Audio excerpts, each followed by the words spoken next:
Is it still cool in here for you?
Hello, everybody.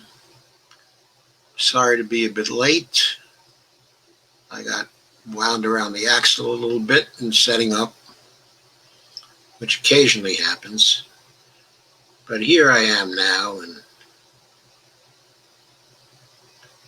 I got most of my invites out too, so that was all pretty good. And by the way, thanks for the 36 shares while you were waiting. That's very good. Please continue sharing. So tonight, what I want to do first of all is to get myself on the screen. I hope you're all feeling good. I'm feeling good tonight. I have no reason to feel good, but I'm feeling good. What I'd like to do tonight is to send a message to Joe Biden, which I have hopes will be a profound one. But before I do that, I want to go into considerable recent background as measured by some good articles which have appeared. Okay, and before I do that, I guess I would like to remind you again of my Patreon account, which is not showing up on the promo. I think it's at the bottom of the screen, but anyway,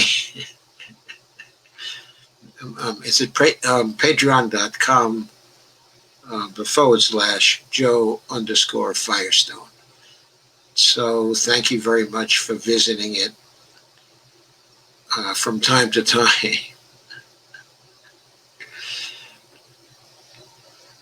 Okay, so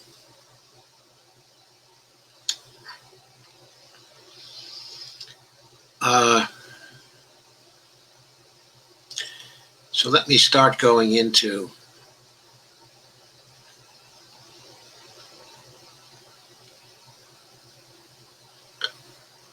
the articles I wanted to cover that provide the background for my message.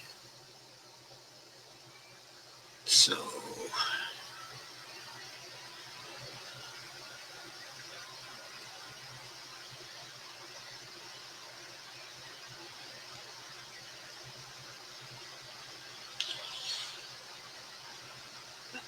first,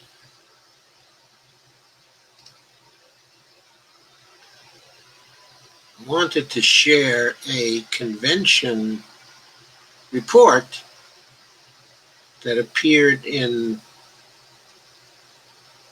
the Prospect. It was by Harold Meyerson.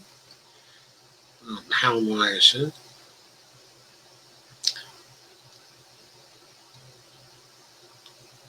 Who's been a columnist for a very long time, comes out of the labor movement, probably still gets something of his support from the labor union. But this was his convention report as of yesterday. Okay.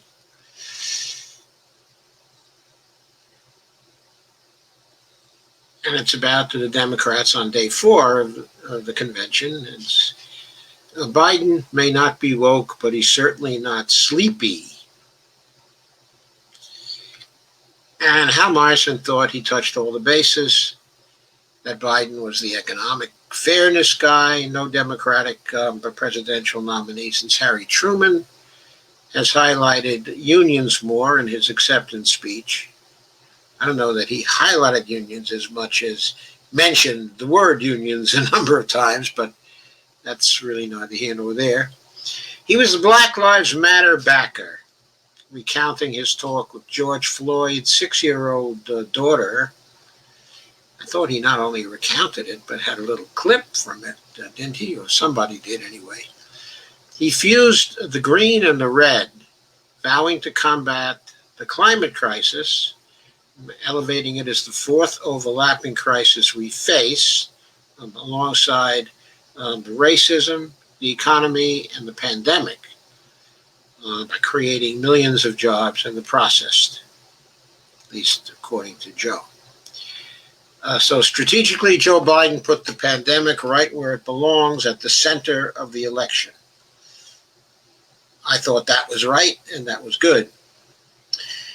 Going on, Trump's failure to deal with COVID, Biden argued, is the reason why the economy can't start up, why schools must be shuttered, why school children's parents can't go to work. It's not that way, he pointed out, in Canada or Europe or Japan, or, of course, Taiwan or Vietnam or New Zealand or South Korea. In a sense, the pandemic has taken the traditional divide between the two parties over the role of government and the role of markets to a new level that plainly advantages the Democrats. The absence of a government policy to combat the pandemic has discredited Donald Trump's and Mitch McConnell's Republicans as surely as the absence of a government policy to combat the Great Depression discredited Herbert Hoover's. Then laissez-faire equaled poverty. Today it equals death. I thought that was a great line. Then laissez-faire equaled poverty. Today it equals death. I wish I'd thought of that one. That's a really good one. Oh, specifically, by the way, as of my latest figures from the Worldometer site,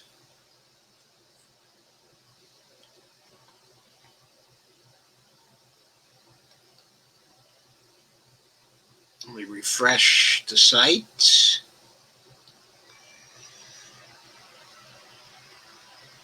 According to my latest figures, we're at 180,100 and 74. And I'm going to enrich this again because we were at that some time ago, and I suspect that now we are over 1,000. Let us see. Nope, still at 974 and 180,174 deaths per million. We're now at 544 deaths per million, and we are fast approaching Chile and Sweden and Italy. Only 42 deaths per million to go to surpass where the Italians are right now. Of course, Brazil is moving even faster. They're only within 7 of us now, and I suspect within a week they'll catch up to us and will actually go ahead of us. But within a week, we might be going ahead of Chile ourselves. So both ourselves and Chile, both Brazil and ourselves moving very fast. Chile is moving pretty fast too. Sweden is not, and Italy is not, even though Italy has seen a bit of a spike as late. But with that review, let me go back to what I was sharing. Let me make it even a little bit larger for you so you can see it better. So, Biden cited Franklin Roosevelt early on in his acceptance speech. Quote, stricken by disease, stricken by a virus, FDR insisted that he would recover and prevail, said Joe Biden, and quote again, and he believed America could as well. And he did, and so can we. In Roosevelt, Biden has found a model for his own role. I only wish, I only hope.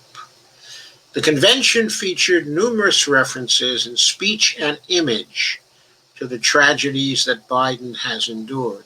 How could it not? It documented Biden's understanding of grief and despair and his remarkable capacity to offer counsel and hope to those experiencing them. He actually did that in his acceptance speech, directly addressing those who'd lost beloved ones to COVID. Then, as perhaps a new kind of Roosevelt Democrat, he talked to a nation also in grief and despair and set forth plans and a rhetoric of healing, as if to say, as he'd argued that Roosevelt did, I came through adversity, I understand yours, and we can come through it together, unquote. In a way not common to presidential campaigns, the personal became the political. And one of the many damning attacks on Trump is that under him, the political and the presidential and matters of state has become entirely personal. As Biden noted, the sole measure of Trump's policy is whether it's good for Trump. While it's clear the vast majority of progressives will vote for Biden, many remain wary of him, and understandably so.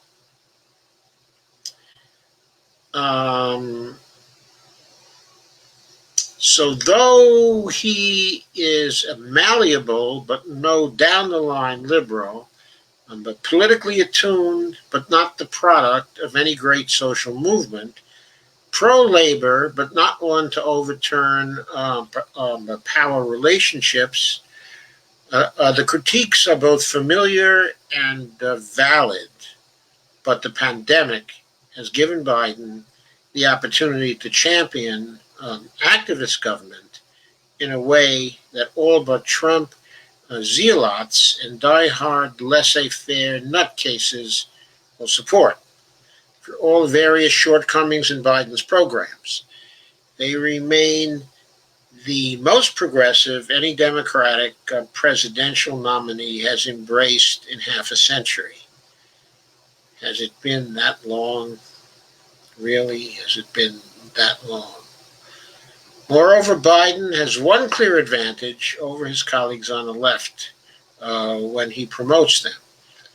As Andrew Yang said during last night's discussion among this year's other Democratic presidential hopefuls, quote, the magic of Joe Biden is that everything he does becomes the new reasonable, unquote.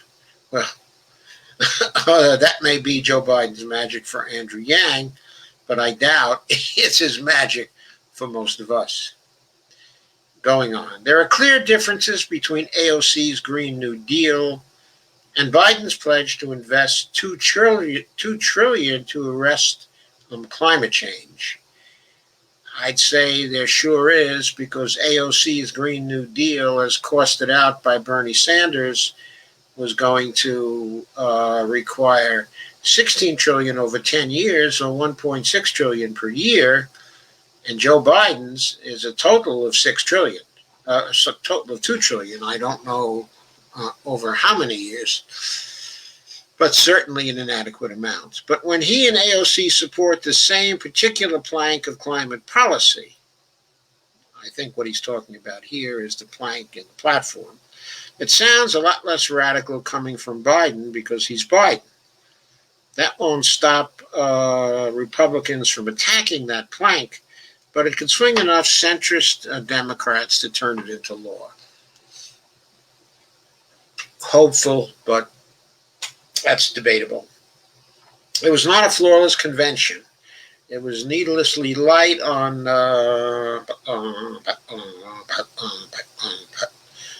Latinos and the young, the very constituencies where Democrats will have to work hardest to turn out to vote. But it did a good job of skewering the eminently skewerable Trump. And Michael Bloomberg, I'm compelled to say, did a first-rate job of that last night. I have to confess, I did not tune in when Michael Bloomberg was speaking because I have grown allergic to his face. And it projected Biden as what he is, a guy from the post-war white working class, which may reassure some swing voters who's experienced enough adversity to understand America's particular travails, inflicted by racism, sexism, and the post-war economy, aided by a sufficiently keen political sensibility. He's cobbled together a program that would considerably ease some of those travails. Personally, he is a very decent fella, as about 1,000 people from all walks of life echoed throughout the week. By the evidence of his acceptance speech, he's not sleepy at all when everything's on the line.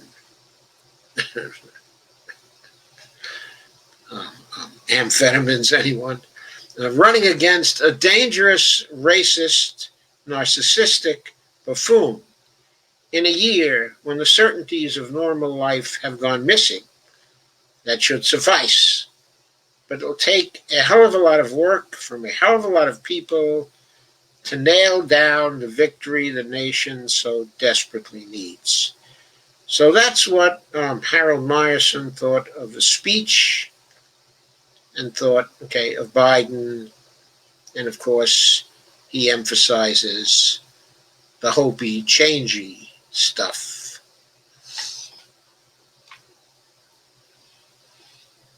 That last time I looked somehow rubbed off on Joe Biden. I am not sure why. Well,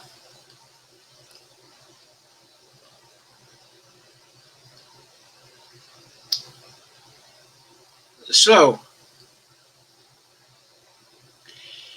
that's where we start. But let's continue, because there's much more background to see. On a more sour note, there was a recent article in Jacobin magazine from David Sirota, who was Bernie Sanders' speechwriter in the last campaign for a time until he got a bit too obstreperous on Twitter. The title is Joe Biden's campaign is making it very clear they will push austerity in the White House. And I'll share the screen so you can see that one as well.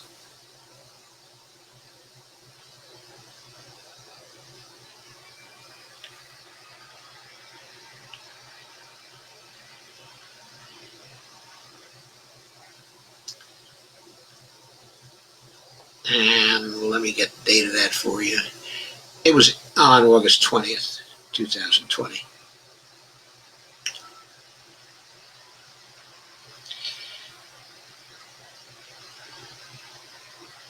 So David Sirota starts, the Democratic convention has sucked up all the political oxygen in America.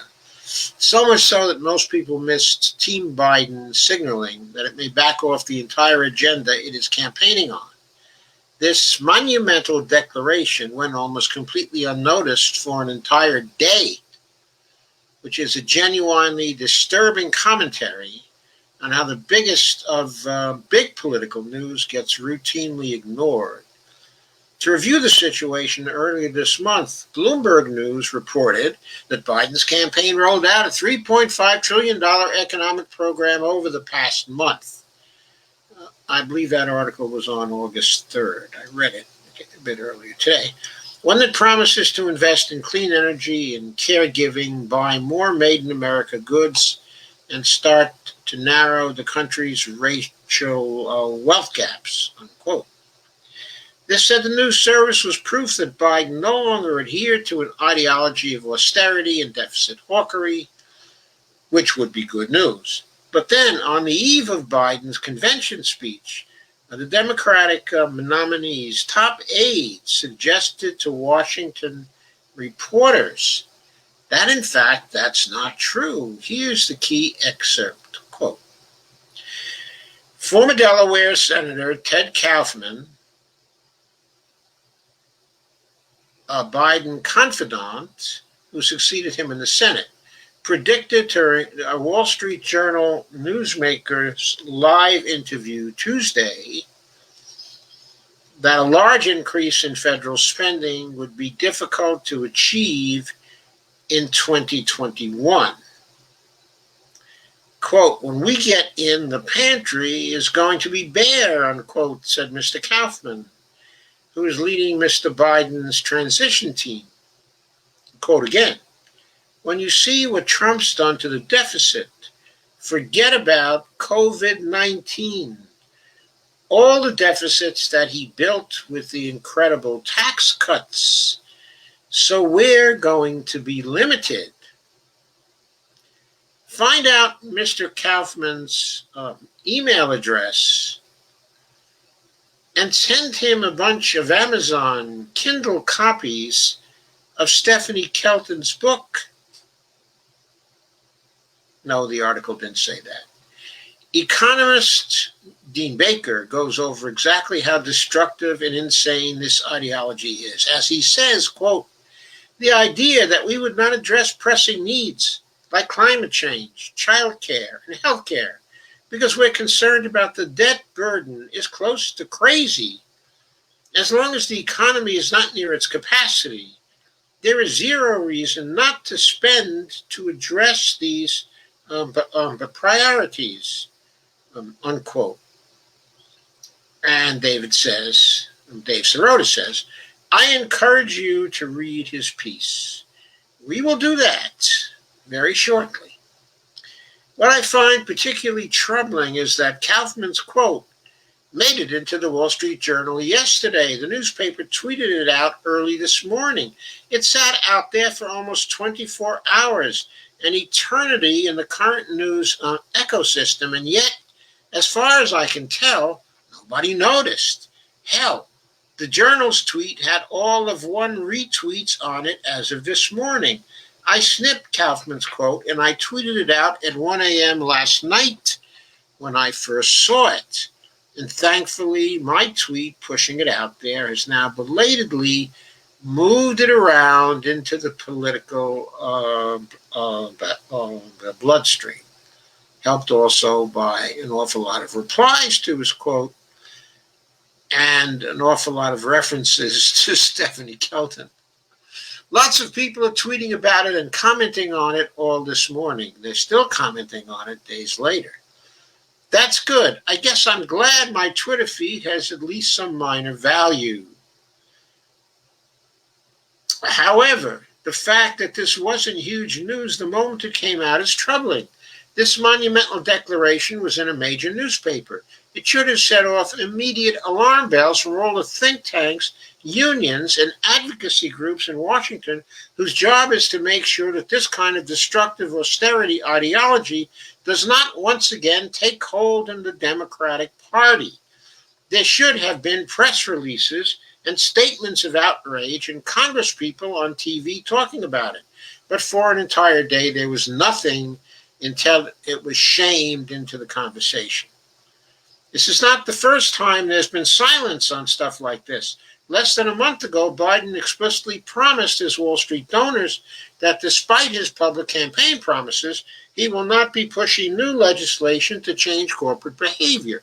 That happened and it basically went unreported, except for right here at Too Much Information, which is David Sirota's column, his personal column, outside Octave Jacobin. This is the kind of reporting you are supporting when you become a subscriber to DMI. The link to his column is in the article. If you look at that, it's under Substack, sirota.substack.com. When all of this says to me is that party officials have successfully distracted everyone, or the left coalition in Washington is committed to repeating 2009. I hope not. I was in those 2009 wars. And other than the fact that I sometimes enjoy these wars, I did not enjoy that frustrating one. It was frustrating. The fight over Medicare for All then was frustrating. It was even frustrating for those fighting for the trick Sparkle Pony public option. But for those of us fighting for Medicare for All, it was heartbreaking. Keeping quiet and deferring to a new Democratic president, no matter what he does. Indeed, it seems that so many political leaders, operatives, pundits, and party tryhards are so busy cheering and angling for the next White House gig that deference is now the overarching ideology. This does not augur well for the future. On the personal level, I don't particularly enjoy the experience of TMI, Too Much Information, being one of the very few news outlets that has the guts to report inconvenient facts about Biden. It's not a pleasant experience. Wish he had said inconvenient truths about Biden. But anyway, it's not a pleasant experience. You get crapped on all day, every day. And I so appreciate our supporting subscribers pitching in to help us do this work. And there's a link to his subscribe at substack.com. But damn it, some people have to do it or there's going to be a disaster.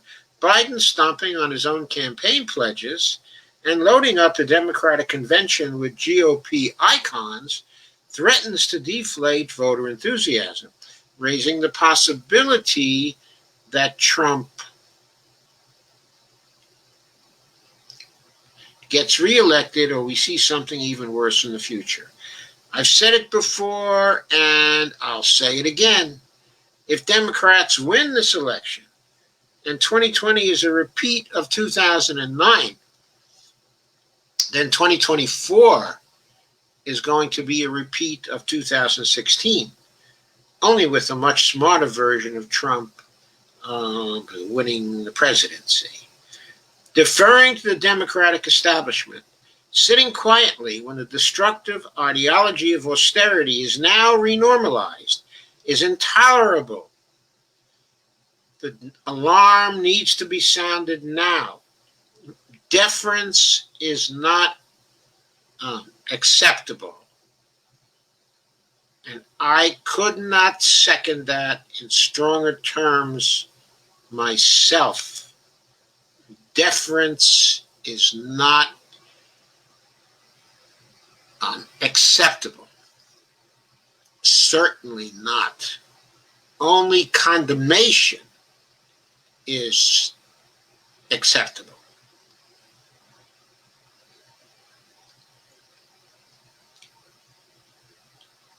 And next, we have Dean Baker's article.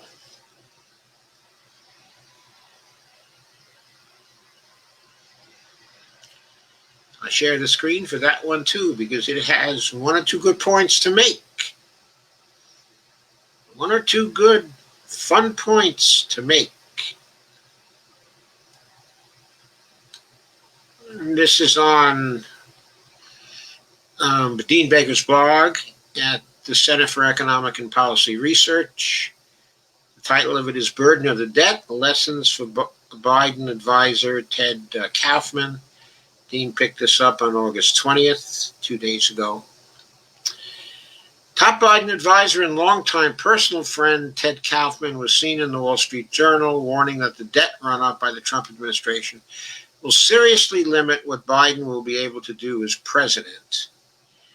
If that's true, then I would advise that we just shift our votes over to someone else who will not be seriously limited in what they will be able to do as president by a false conception that the debt means anything at all. It means nothing for fiscal sustainability, as we have said so many times here in the past.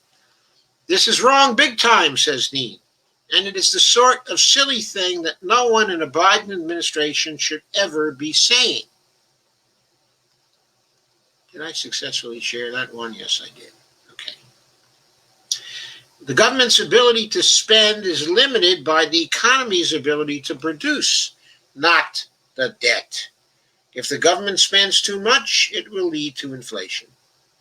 When we have a period of high unemployment, as is the case now, and almost certainly will still be the case if Biden takes office in January, we're very far from hitting the economy's inflation barriers. I do want to put in a caveat there. Yes, it's true if the government spends too much, but too much also depends on what it is the government, is spending on. It can spend on a bunch of things, a whole lot of things, and have a very big deficit on those things because they don't happen to be too inflationary. But it can spend a lot on other things, deficit spend a lot on some other things, and that could be inflationary. In other words, it depends not only on the amount of deficit spending, but it also depends on the content of that deficit spending. Anyway, it takes some very deliberate head in the ground economics, to argue that we are somehow limited by the size of government debt. Japan provides a great model here. Yes, it does. It's always cited. Its ratio of debt to GDP is more than 250%, more than twice the U.S. level. Yet the country is seeing near zero inflation and has a 0.03% interest rate on its long-term debt. That's because the Japanese central bank insists on that. The interest on its debt is near zero, since much of its debt carries a negative interest rate. Why are people in Japan investing in a negative interest rate? I don't know. Maybe because they know very well the government cannot default on its debt. And they'll give up a little interest to have a really safe investment. The idea that we would not address pressing needs like climate change, childcare, and healthcare because we're concerned about the debt burden is close to crazy. As long as the economy is not near its capacity, there is zero reason not to spend to address these priorities. And even when it does approach its capacity, we can impose higher taxes on the economy's big winners over the last 4 decades. I will also throw in one important item of logic that our deficit and debt hawks should be forced to deal with. When the government issues patent and copyright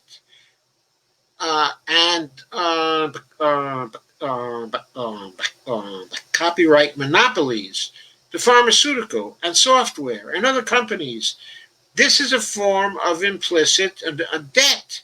These monopolies are effectively private taxes that the government allows these companies to collect in exchange for their innovations or creative work. The rent payments on these monopolies run into many hundreds of billions annually and quite possibly exceed 1 trillion per year. They dwarf interest payments on the debt. The debt whiners don't get to exclude this implicit debt from their calculations just because they like the companies and individuals who benefit from these rents. If people are having a hard time understanding the logic here, we can go back to pre-revolutionary France. That's before 1789, he means. To deal with its huge debt, the government would sell off the right to collect specific taxes. I guess Mr. Kaufman and other deficit hawks would say this is fine since the country now had a lower debt burden. But that is not a serious position. It would be good if the economics profession could be united in explaining this simple logic to lay people. But as is often said, economists are not very good at economics.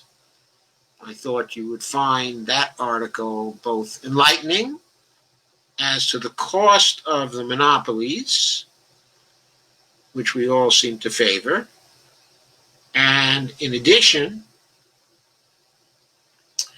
that you might find it just a bit entertaining because of what it has to say about economists.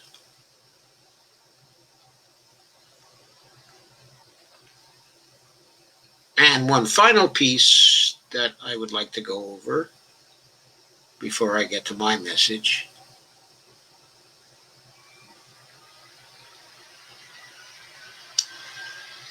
That is from The Nation.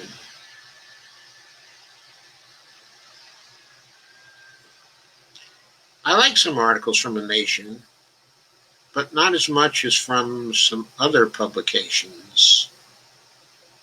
And I really did not want to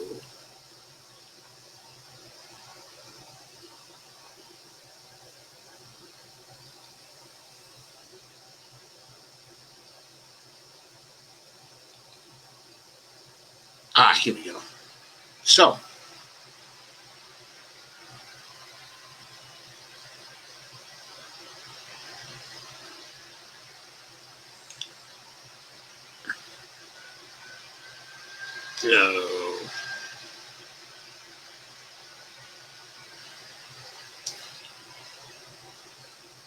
excuse me, I don't want to subscribe to The Nation.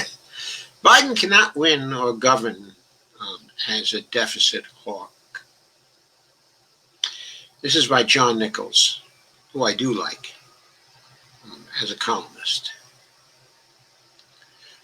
Joe Biden finally got to accept the Democratic presidential nomination that he began seeking in the 1980s.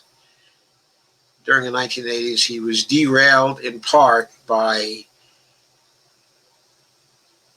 a plagiarism charge. That was true.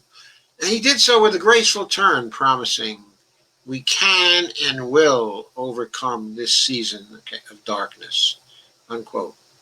The former vice president's address on the closing night of his party's virtual convention was elegant, even poetic, in its outlining of an agenda for beating Donald Trump, tackling a pandemic, and renewing the economy. But acceptance addresses are always aspirational, and voters know that candidates often promise more than they deliver. So Biden still has work to do, and so do the progressives who have provided some of the ideas that Biden touched on in an address where he spoke of tackling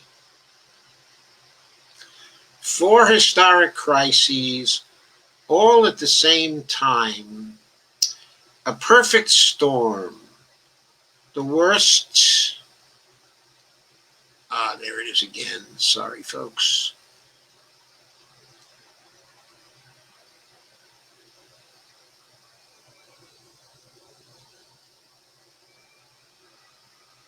The worst pandemic in over 100 years, the worst economic crisis since the Great Depression, the most compelling call for racial justice since the 60s, and the undeniable realities and accelerating threats of climate change.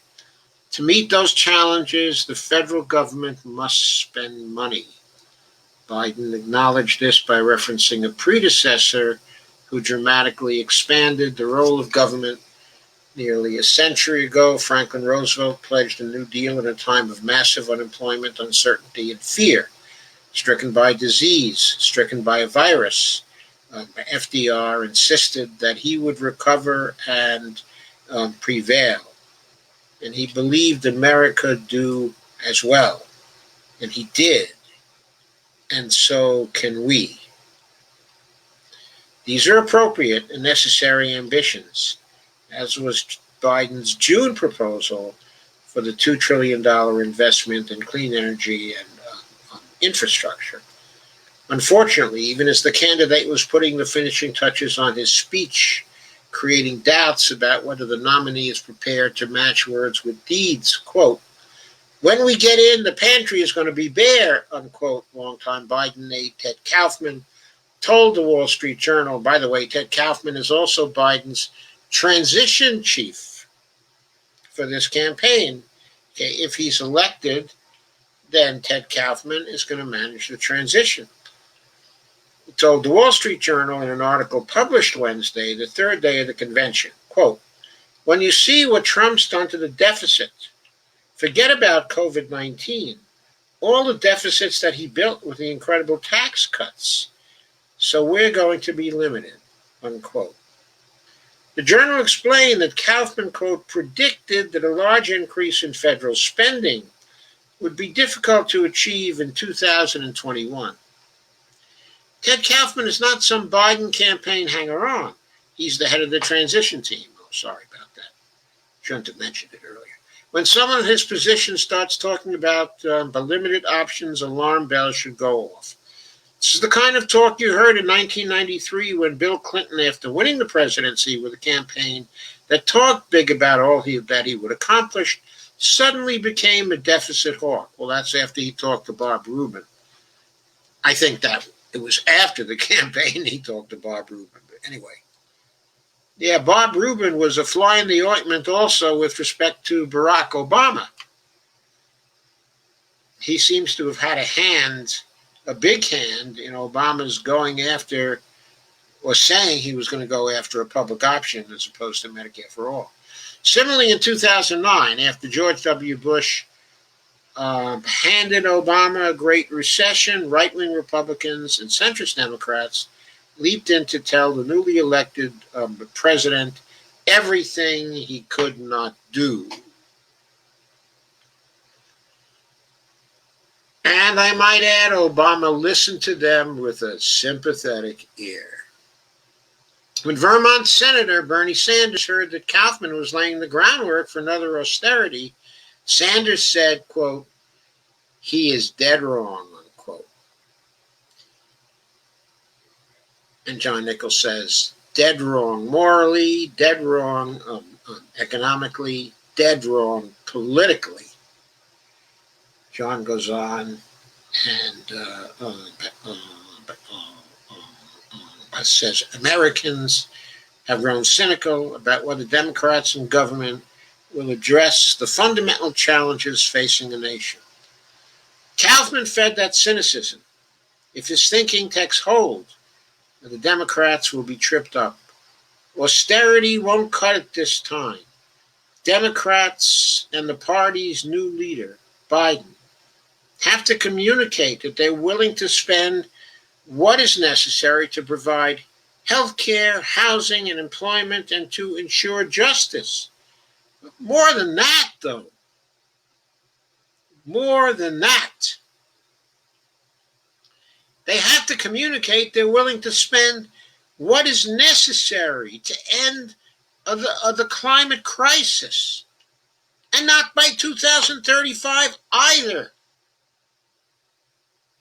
I don't even know if we have till 2030.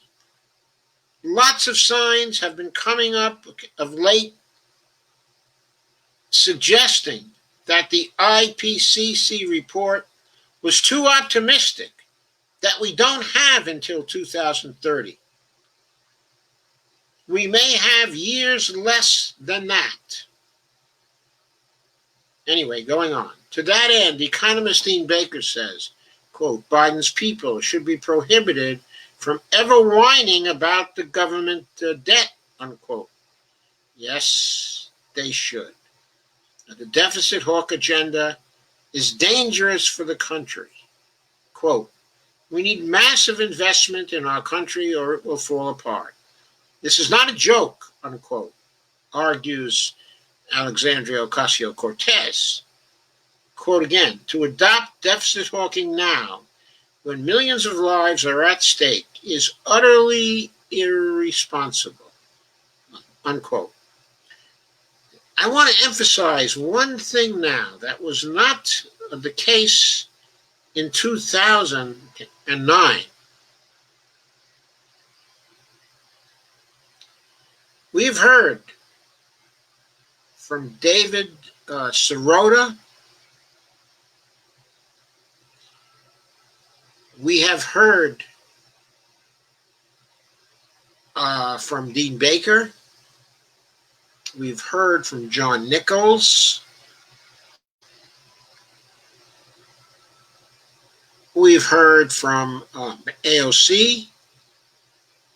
Of course, we're about to hear in this article from Stephanie Kelton.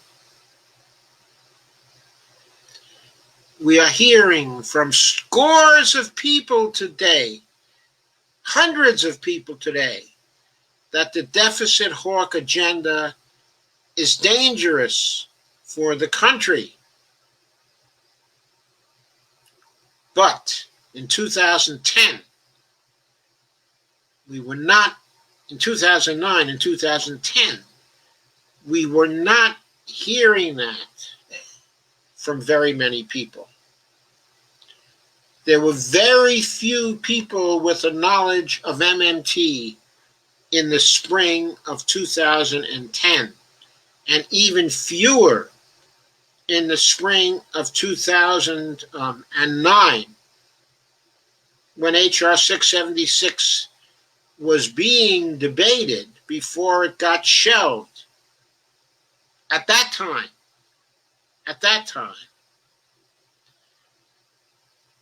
there were very, very few people around. I don't know, maybe 25 people. And in early 2009, not me included, who would be able to definitively argue or say, this is all false. The deficit hawking makes no sense. I probably would have said that even in 2009, but not based on the monetary sovereignty idea. I didn't get there until early in 2010.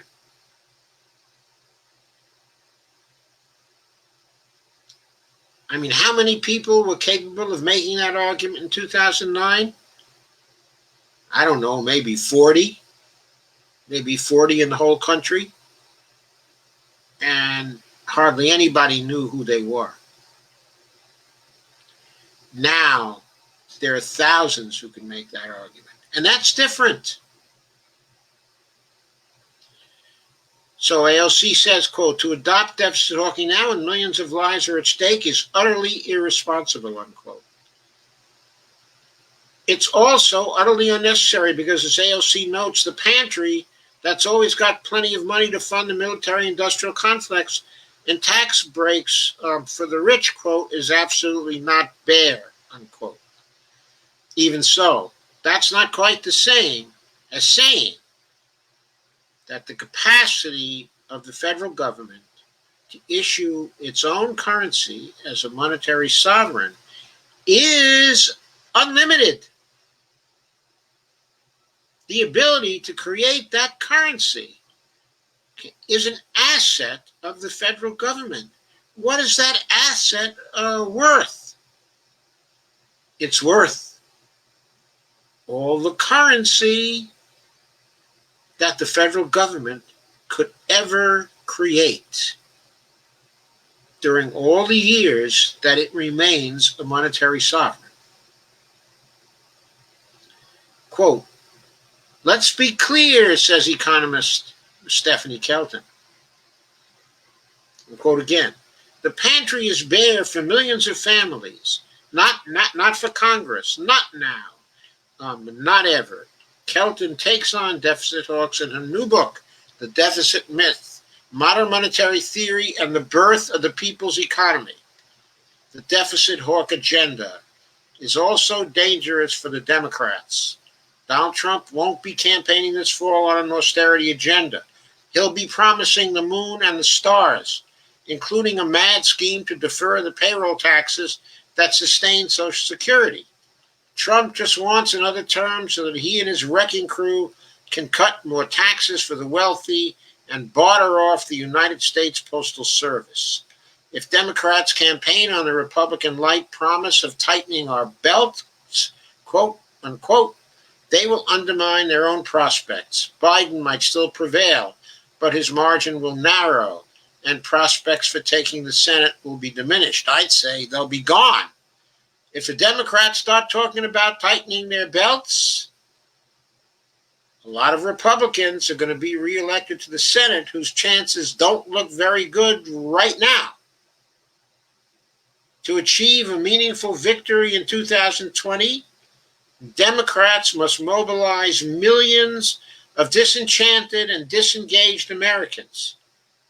That won't happen unless voters know that the election of Joe Biden and Kamala Harris will lead to bold structural changes that address economic pain, racial injustice, and the fate of the planet. These are urgent times, reordered by the pandemic and spiking unemployment. Biden's campaign can't afford to send mixed signals that lead people to fear that he won't keep the promises he made on the last night of the convention. The Democratic nominee must recognize that he has a moral and a practical duty to serve as a change agent.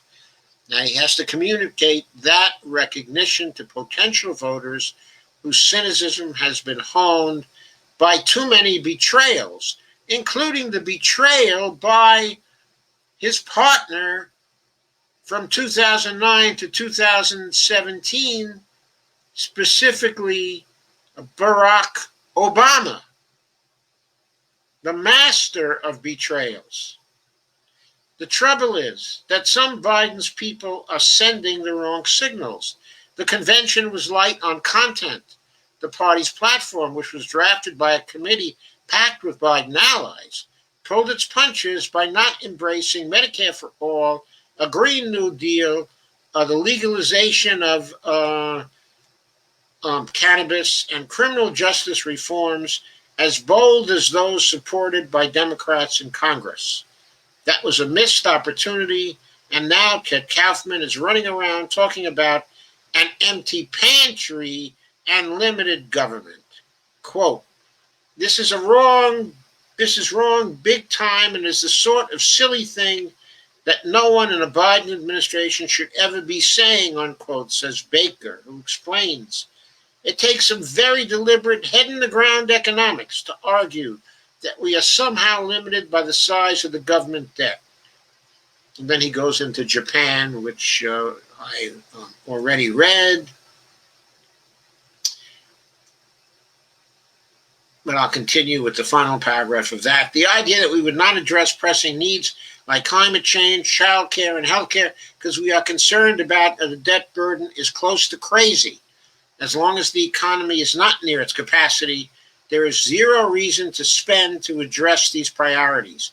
And even when it does not to spend to address these priorities, and even when it does approach its capacities, we can impose higher taxes on the economy's big winners over the last 4 decades,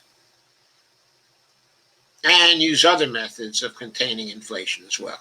Kelton, whom Biden appointed to one of his pre-convention task forces, was even blunter about the danger in Team Biden's making deficit hawk noises. Quote, allow me to translate. Quote, there will be no money, unquote, from Beltway speak into everyday English. Quote, that is not a priority for us, unquote. If Biden wants to convince voters that he intends to do what he talked about in his acceptance speech, he should tell his team to drop the deficit hawking. And I couldn't agree more. But that is not my message. That is not my message. Or it might be included in my message as a part of my message, because I certainly agree with what Nichols had to say, and with Baker had to say, and with what David Sirota had to say. I certainly agree with all of them, and I agree with the sentiments in Meyerson's column that FDR should be taken as Joe Biden's model. God willing, we all hope that. But what has to be emphasized, I think, what has to be emphasized is that it isn't even enough just to shut up the idiots in Biden's campaign who want to talk in this way, who want to tell people that the pantry is bare. It is not enough merely to tell these people to shut up until after the election. You have to tell these people you never want to hear that again, because the debt is not a problem, no matter how high it grows. And if you don't like it's growing so high, there are ways to pay off the debt without affecting the deficit spending. We need to have that deficit spending, though, for the economy to recover. And we need to deficit spend on the right things. We need to deficit spend on getting COVID-19 under control. We need to deficit spend on the economy. We need to deficit spend on a Green New Deal. And if necessary, we need to deficit spend on Medicare for all as well. We need to deficit spend on all the needs of the country that are appropriate for a Green New Deal to alleviate, and a just transition to the Green New Deal to alleviate. We need to deficit spend to eliminate student debt. We need to deficit spend for free college. We need to deficit spend for free child care. We need to deficit spend for all of the aspirations of the American people, all of the things that have a majority support in polling, We need to deficit spend for all of those things if necessary. And we don't need to worry about the deficit spending because this is a government which is a monetary sovereign and which can produce all the money it needs for that spending. There is no justification for austerity. At this point, austerity is failure. Austerity is often murder. Austerity in the situation we find ourselves now, with the climate changing as it is, austerity that interferes with our spending enough to bring climate change under control is an existential deficit for our species and for many other species and for the earth. It is an existential harm. We must pay no attention to it. We must not even mention it. We must not even think of it. Because as long as our spending is not inflationary, as long as we keep that under control, we need not worry about spending on those things that improve the lot of our people, improve the lot of other nations, improve the situation of the earth itself. That is my message for Joe Biden. Drop austerity like a hot potato.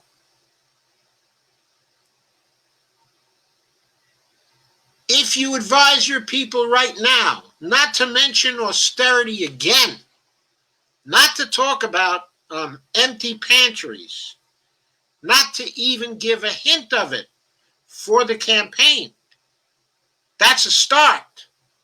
But don't think for a minute that you'll be able to start talking austerity in January or February, okay, or March, or any time during your tenure as the President of the United States. Because if you start talking austerity and implementing austerity and letting austerity guide your policy during any time during your presidency, your party and you will lose the next election. If you do it in 2021, you will lose the House again and maybe the Senate in 2022. You will repeat the failure of the Democrats in the 2010 elections. You will lead to austerity Republicans and debt ceiling crises once again in 2023. You will have Republicans coercing you in 2023 and 2024. If you lose the Senate too, you will have the march towards a judiciary complete with right-wingers, having nothing but right-wingers in it. It's bad enough now. That march will proceed once again if you start with that. You have to understand, if you give any credence to austerity in thought, in ideology, or in policy, you will ruin your presidency. It may have been possible for Obama to escape people recognizing this because Obama was so slick and because people liked his smile, and they liked the way he spoke. And because he was the first president who was black, and it was a great victory for the Democrats, in Democratic Party, to have the first president who had that identity. It was a great identity politics victory. And nobody wanted to sully that victory with harsh criticism, of Obama. But that election, of Obama, was not a victory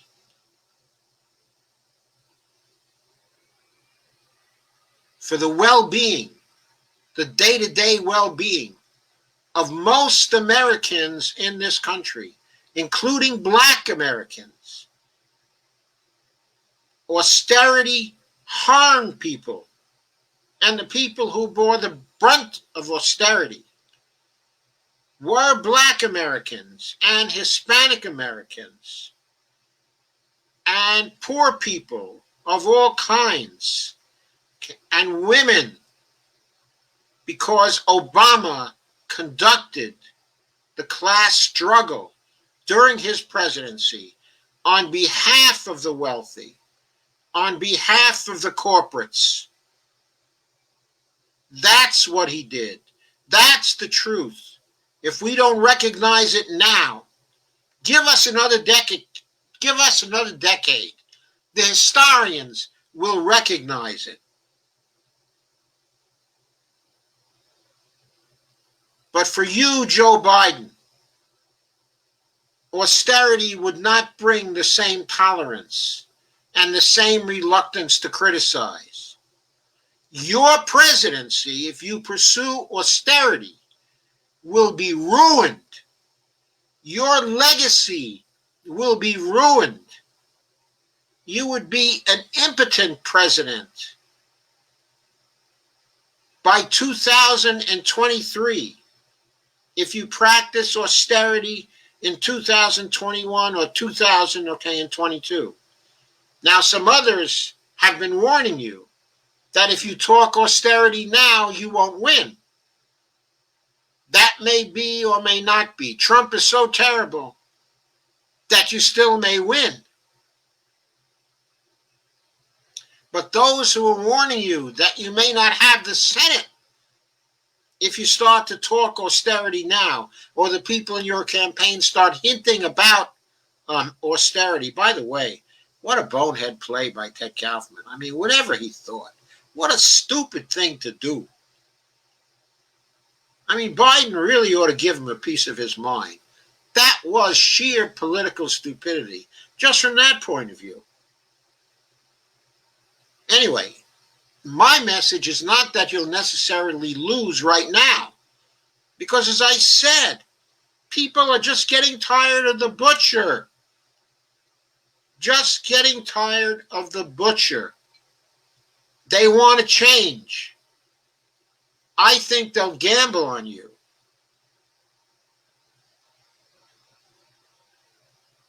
I also think if you don't use the wrong language from here on in, you're very likely to get a landslide. I think a landslide is in the offing. So I'm not here to tell you, I'm not here to warn you you're going to lose the campaign. I don't think that's going to happen. I am here to warn you. I'm here to warn you about something worse. And that is that if you practice this when you get into office, you're going to lose the country. You're going to lose your presidency. It will go down in history with Herbert Hoover's presidency, Donald Trump's presidency, George Bush's presidency. In short, the worst presidencies we have ever had. So if you want that to be your legacy, go right ahead. Have Ted Kaufman Kaufman float austerity balloons.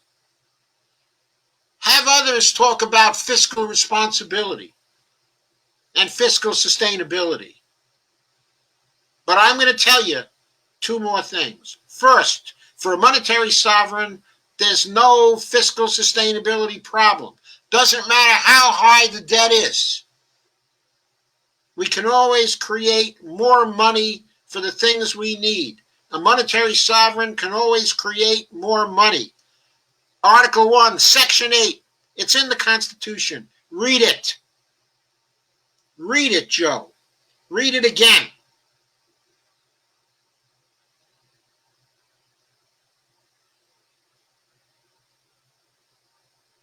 So fiscal sustainability is off the table. Now let's ask the question, what about fiscal responsibility? Fiscal responsibility for a nation that has no fiscal sustainability problem, like ourselves, fiscal responsibility lies in spending for the public purpose. And it doesn't have anything to do with whether that spending is deficit spending or non-deficit spending. As long as it's federal spending for the public purpose, it's fiscally responsible. And what is the public purpose? Well, you can find out what that is by seeing what most of the people want. The polls can begin to inform you about what the public purpose is. Now, of course, you have to read the polls from your point of view. You have to put your own sense of ethics and your own sense of what's right into the equation. But you have to respect those who are going to elect you and those who may elect you again and those you serve. You have to respect what they think, what they want. If they want Medicare for all, 88% of your party wants Medicare for all. For you, that should be an important element of public purpose. When 88% of your party is against you because they want Medicare for all, and you say, I will veto Medicare for all, you can't do that, Joe. You're saying, I'm not going to support an important element of the public purpose.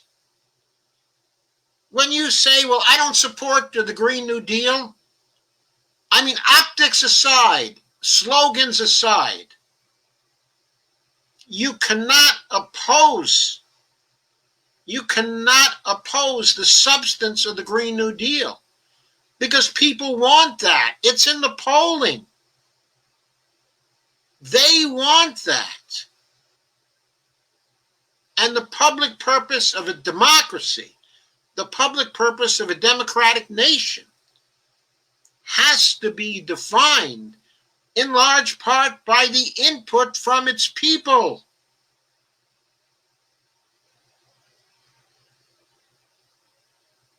You say you want to save our democracy, that you want to protect our democracy.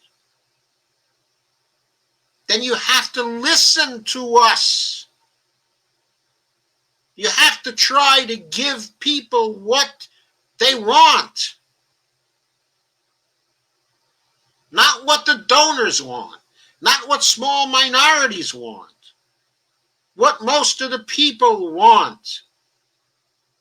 By the way, in your acceptance speech, you talked about protecting every one of us from COVID to the extent of your ability, doing everything possible to protect every one of us.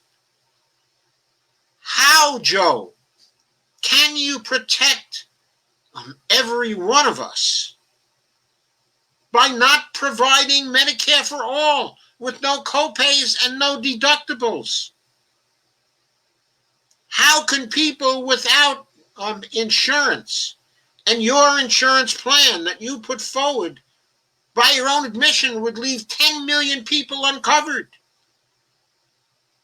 How would you protect those people from the COVID virus? I'm sorry, from the coronavirus and from COVID-19? How would you protect them if they had no insurance? What would protect them then? How could they go see a doctor? How could they access all the medications they would need? How could they access the ventilators if they needed to access the ventilators? By being opposed to Medicare for all, you're in contradiction with your own promise. In promising that you would manage the climate change crisis and protect the American people from the effects of the climate change crisis, you put forward some goals that you were going to protect us, but also that you would do so with respect to getting off of fossil fuels by 2035. That's inconsistent with the goal of protecting us. It's inconsistent with your notion that you're going to respect science. Because the best science is telling us we don't have until 2035, Joe. So your promises are in contradiction with the reality when it comes to the climate crisis, Joe. You've promised millions of jobs in the economy as we recover from COVID, and many of them the green jobs. Let me tell you, $2 trillion is not going to do that, Joe. Look at Bernie's agenda. It's debatable whether even $16 trillion over 10 years would do it. It's debatable, but that's more like it. Your $2 trillion is ridiculous. You should be ashamed of yourself for putting that forward and then claiming that you're going to handle the climate change crisis. I mean, grow up, Joe. Come on. You're 77. I think your age is 77, if I recall correctly. 77. Correct me if I'm wrong. I'm older than you are by 4 years. Be realistic. And by be realistic, I mean recognize that austerity is bunk for a monetary sovereign, and recognize that the numbers you've been putting forward to do important things with are too small. They're not consistent with reality. They're not consistent with problem solving. They're not consistent with an adult presidency. We need an adult presidency. We need a presidency devoted to actually solving problems, not simply ameliorating problems because you think there is a tomorrow. Because when it comes to the climate crisis, we don't know how many tomorrows we have left, Joe Biden. But the best estimates we have say that there are not many tomorrows left to turn the tide. So in January of 2021, when you are inaugurated as the President of the United States, we need you to be working from day one to turn the tide on the climate crisis. And we need a just transition to a new economy and a new society to do that. The just transition is in the Green New Deal, and the just transition is in Medicare for all, and the just transition is through a job guarantee. You'll know what a just transition is by looking at Bernie Sanders' platform that he had on his website. That's the way that you and your advisors can learn about it. It's there.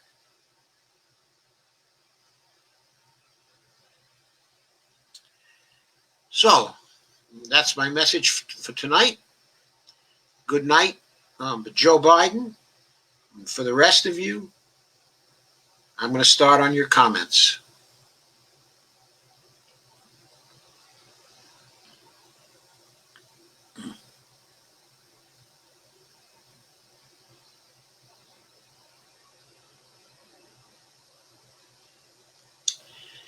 And Barbara Wernick says, this country is ridiculous. Instead of leading in this crisis, we've failed. Spectacularly shameful. Did he say 180,000? Yes. The Worldometers site says 180,174, Steve Wolfbrand. That's the total they have there. 180,000. And by the way, it's probably much higher than that, because when it was about 170,000 or 165,000, that article appeared in the New York Times. The article showed that the number of fatalities that we have this year exceeds by 200,000 the number of fatalities that we had in 2019.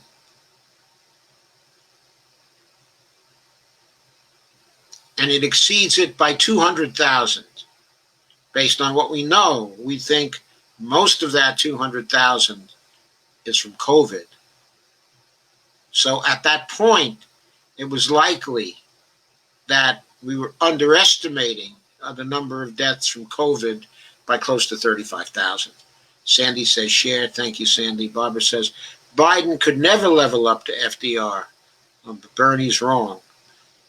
Well, never say never. When FDR went into the White House, when he carried on his campaign in 1932, his campaign was about him balancing the budget. It was a balanced budget, fiscal responsibility campaign. We view what FDR did from the vantage point of our past. It is in our past. We don't know how Joe Biden is going to measure up. I'll admit, based on his previous record in other posts, that we have good reason to believe that he's never going to level up to FDR. Yes, I think there's a lot of evidence concerning that. But we don't know. People sometimes have reserves inside of themselves that we can't see. Remember, no one was expecting Pope John the 23rd to be the Pope that he became in just 3 years. One of the greatest popes in the history of the Catholic Church. And he was Pope for only 3 years. Before that, he seemed to people to be a colorless administrative functionary of the church. He was elected as Pope because there was a division in the College of Cardinals, and everybody thought that, oh well, he's not going to be a troublemaker.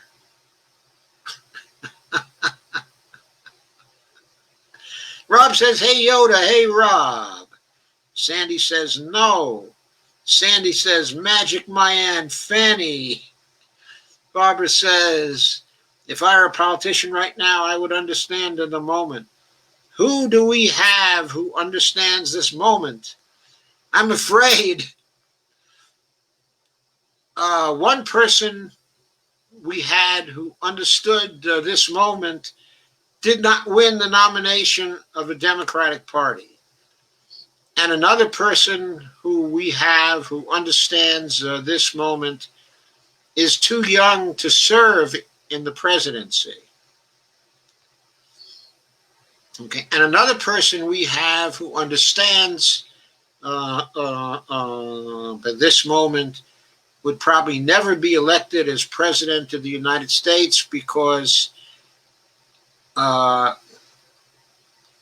parents were Palestinian immigrants to the United States. We do have Ro Khanna. He understands this moment, but of course he wouldn't be nominated by the Democrats either. Steve says, I believe Tara and Jill's ex-husband, Biden, is a sleazeball. That's not the issue, Steve. It's not the issue. Yeah, he's a sleazeball. It's a sleazeball, all right. Question is he going to be a sleazeball as the president of the United States? And in what respects is he going to be a sleazeball? FDR was a sleazeball in the way he treated Eleanor. Yeah, he was a sleazeball about that.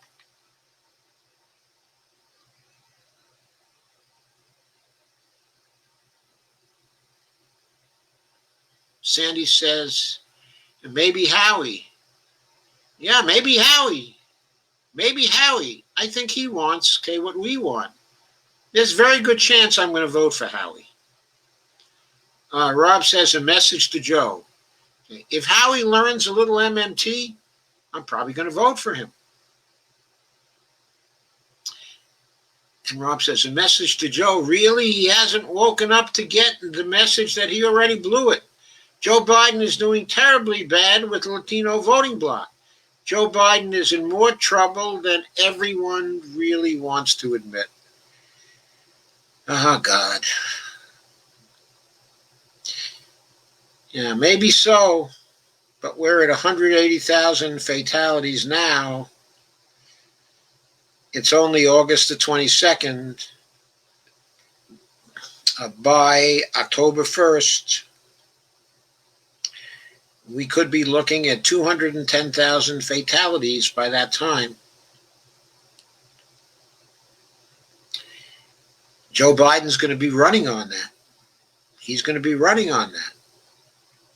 And he's going to be running on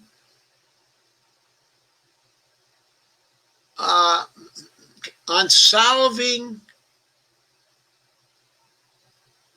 the immigration problems and ending the separation of children from parents and ending the imprisonment of people and ending the ICE raids. He's going to be running on all that.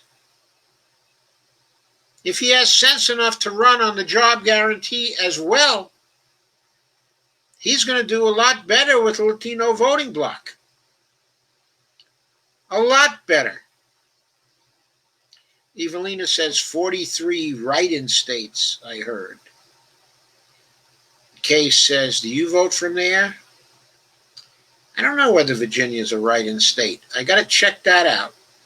Steve says, Howdy Doody should have let Jesse Ventura take the reins. Howie killed the Green Party. They'll get 1% again. Howie Doody. Oh, God. Sandy says, well, then I guess we had nobody. Barbara Warnick says, David is awesome. Yeah, David Sirota. Yeah, David is great. I agree. David is great.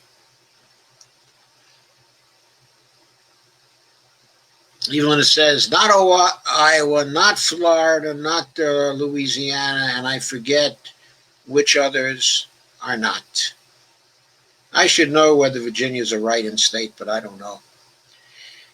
And Kay says, Evelina Ponte, can you vote? Evelina says, sure can. Kay says, great. Barbara says, truth to power. Go, David. David is very good at truth to power. Lana says, I'm out food shopping. Share to my page. We'll have to play back later. Sandy says, we should send him books. Barbara says, right. Send him books.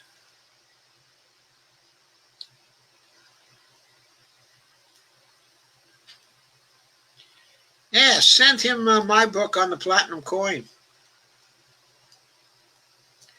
That will give him something to think about.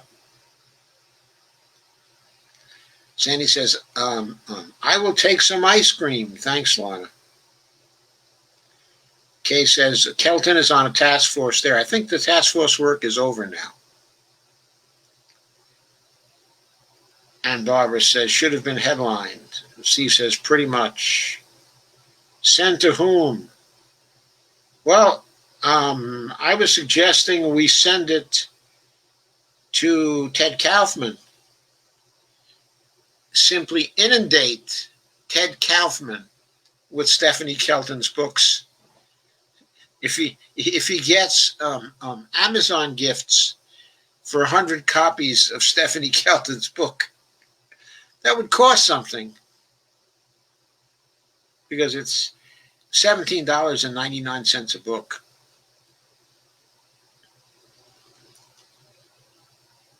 Kay says, I agree with Sirota. Barbara says, Trump could well be elected.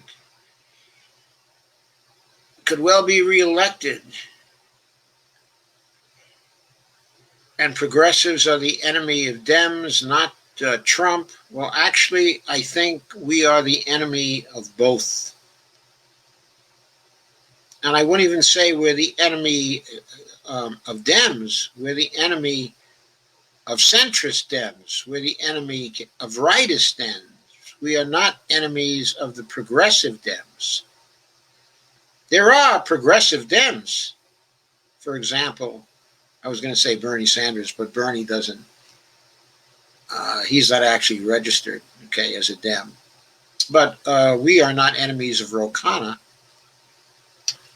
who is registered as a Dem.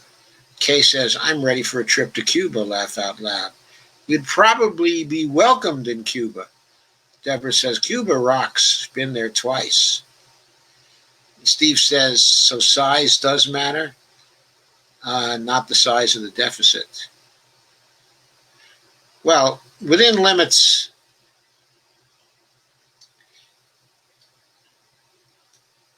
whether a deficit will cause inflation varies both with size and content.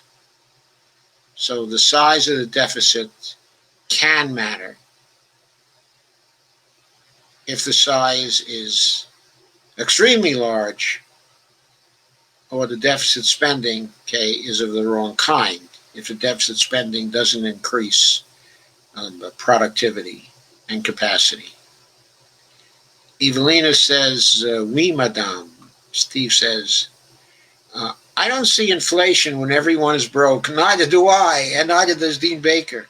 Perhaps the Democrat Party needs to lose. Maybe some forget to remember during the primary, Chuck Todd asked all the Democrats on the stage if a candidate who received the plurality and not the majority should receive the nomination. Not one, except Bernie, would concede. They openly admitted they were willing to rip the nomination out of Bernie's hands. This has more to do with the ideology of the party as it dictates the policy agenda. The fact that the Democrats are willing to go to the extreme of, yeah, that's true. But always remember, those were the Democratic candidates. Most of the Democratic candidates were part of the establishment, except for Andrew Yang and Tulsi, okay, and Bernie. The rest of them were part, okay, of the establishment. So we can say the ideology of the establishment is what is dictating the policy agenda of the party. But the ideology of the establishment is not the same as the ideology of rank and file Democrats. We know the policy preferences of rank and file Democrats, and we know that Bernie Sanders was the candidate most in line with the policy preferences of those Democrats. Evelina says they were blocked in Wisconsin by Dems. Evelina says, send whom books, Ted Kaufman. Yes, the Democratic Party deserves to lose. Says Steve Wolfbrand. Evelina says, Steve Wolfbrand, so do the Republicans. They do. Carmen says, hell, I know more about economics just from being on social media than so-called economists do. And I have cognitive issues that make me forget all the time. Evelina says, haha, write it down, laugh out loud. Carmen says, if I'm up enough. Rob says, can I get a link to the article? Or can someone tell the title of the article? Which article are you talking about, Rob? I left all the links to the articles that I talked from in the description to the live stream. So look at the description of the live stream. If you're talking about the Wall Street Journal article from Ted Kaufman, there's a link to that article in David Sirota's piece and in Dean Baker's piece and in John Nichols' piece. Barbara Wharton says, setting us up, the cupboard is bad. Rob, Joe always puts links. Yeah, I do always put links. Kay says, love Nichols. Yeah, Nichols is really good. I like him too. And Carmen says, I hope that Biden talks to AOC and listens to her about MMT instead of following the defeatist Kaufman mantra. I hope that Biden appoints Stephanie to his economics council. That's what we need to hope for. I suppose appointing her to be the chairperson would be too much to hope for. But it won't be too much to hope for that he appoints Jared Bernstein as the chair, of the Economics Council, and that Jared, in turn, gets Biden to appoint Stephanie Kelton to the Economics Council. That is not too much to hope for. I could see that happening. Evelina says he won't. Kay says, me too, but not holding my breath, Carmen Muniz. And Barbara Wernick says, bullshit, $4 trillion to cronies. They can do more. Deborah says, you give him too much capital. He's a dyed-in-the-wool neoliberal. Even he remembers that. Well, I'm not actually sure about that.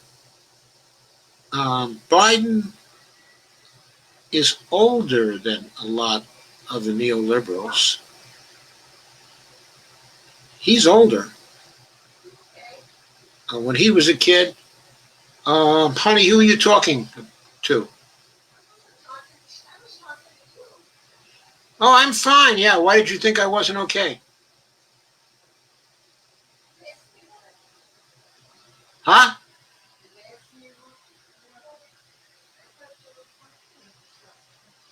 Oh, no, I'm fine.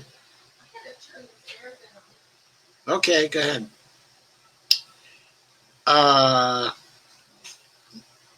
Anyway, I'm not sure Biden is so old that he does not recall his working class parents talking about FDR and the New Deal. I should have said, I'm not sure he's so young that he doesn't actually recall that, from his childhood. He was probably born in about 1943. He's probably old enough to remember Harry Truman. Old enough to remember Harry Truman and Dwight Eisenhower and Kennedy and Johnson. I think the first of the neoliberals to really come into office was Jimmy Carter. And Biden was already in the Senate. He knew some of the New Dealers who were still in the Senate at that time. And he knew some of the people in the House who were New Dealers who were still around, okay, at that time. And when he got into the Senate, he probably knew John Kenneth Galbraith.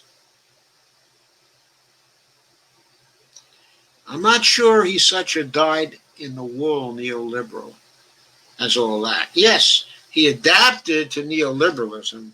He became, okay, a neoliberal. And he became a dangerous neoliberal. But there are older memories that he has too. It's not like with Obama. Obama is so young that he grew up thinking that Ronald Reagan was a great president. He grew up thinking in terms of private-public partnerships and baloney like that. Remember, Biden's much older. Carmen says, well, we better hope Bernie gets in Biden's ear then.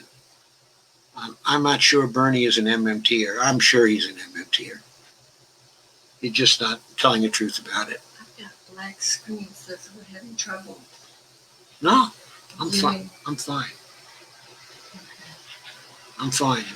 No black screens here on my system. Okay. That I noticed. Kay says Kelton needs to be in both of their ears, Carmen. Evelina says, I think he is secretly. And Barbara says, Biden is a corporatist, Bernie is out. Carmen Muniz, I think he is secretly, Evelina says, except Steph's employment on his campaign, he's never indicated that, at least in public statements. That's right. Correct. He never has. And he never wanted to be labeled, okay, as an MMTer. Evelina says, Deborah Wilson corrects. Barbara says, please get Kelton's book. Is it true Trump's wanted to sell Puerto Rico at one point? Yeah, supposedly he wanted to sell it to Denmark. He wanted to trade Denmark. He'd give them Puerto Rico if they would give him Greenland.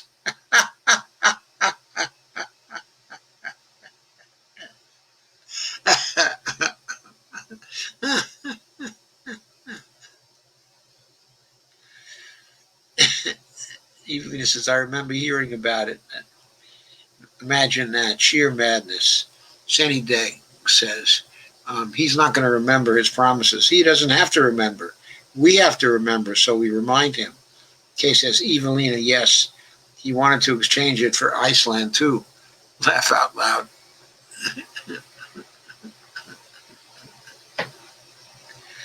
Evelina says, shake my head. Barbara says, Obama had the votes. I never forget that. I never do forget it. He had the votes. He was very good. He deluded people. They were delusional about Obama. Evelina says, oh, delusional, but so is Biden if he thinks he's on the right track to prosperity or quelling fears.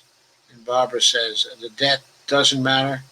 The size of the debt or the debt to GDP ratio does not matter for fiscal sustainability. Does not matter for fiscal sustainability. Now, the size of the deficit can matter. That can matter because if the deficit is too large, and too large can vary depending upon what you're spending it on, then it can cause inflation. Remember, the deficit, okay, and the debt are not the same thing. The debt is the principal value of all the debt instruments that have not been redeemed yet from the non-government sector or from the Federal Reserve. From the non-government sector plus from the Federal Reserve. Well, I should say including the Federal Reserve, that for these purposes is not considered part of the government sector. I think it is for other purposes. Okay, the whole bunch of the DNC are delusional. I don't know if they're delusional or simply greedy. In other words, you get this pattern where people think that somehow the climate crisis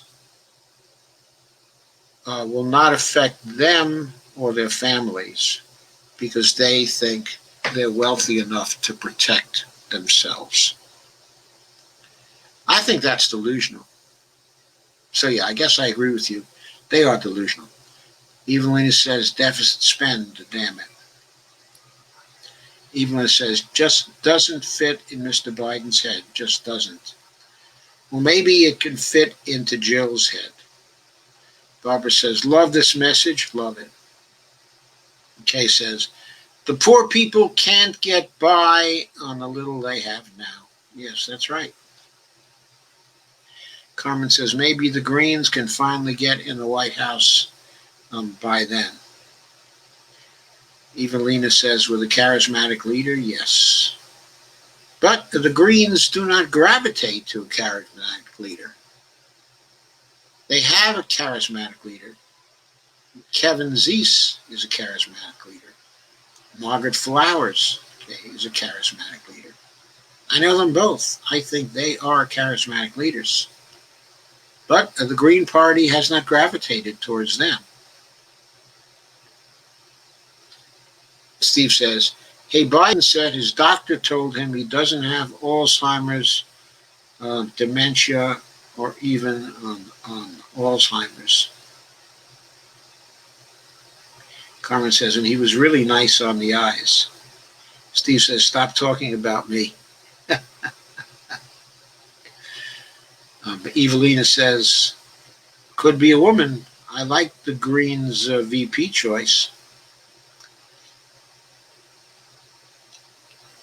Barbara says, change was coming. We got a neoliberal. Amazing. Carmen says, oh, my little clown. Evelina says, you're so vain, la-di-da. And Dolores says, sounds like he has the same doctor as Trump. Evelina says, Steve Wolfbrandt, you're so vain, la-di-da. Sandy says, he doesn't have enough mind to spare. Evelina says, yep. Dolores Pierce says, I'm voting Progressive Green Party 2020. Let's wait till August 30th and see if the movement for a People's Party incorporates as a party. Steve says he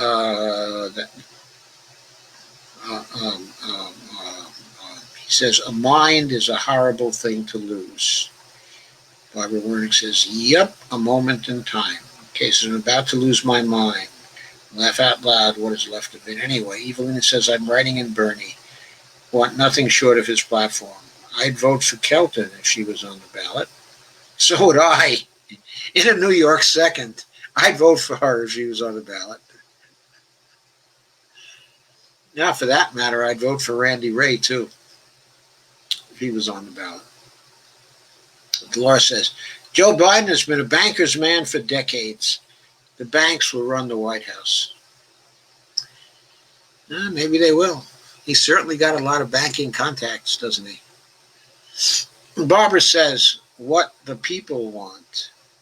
Steve says, the Citibank chose Obama's cabinet. No, they didn't choose his whole cabinet. Remember, Bobby Reich was in his cabinet. He wasn't chosen by Citibank.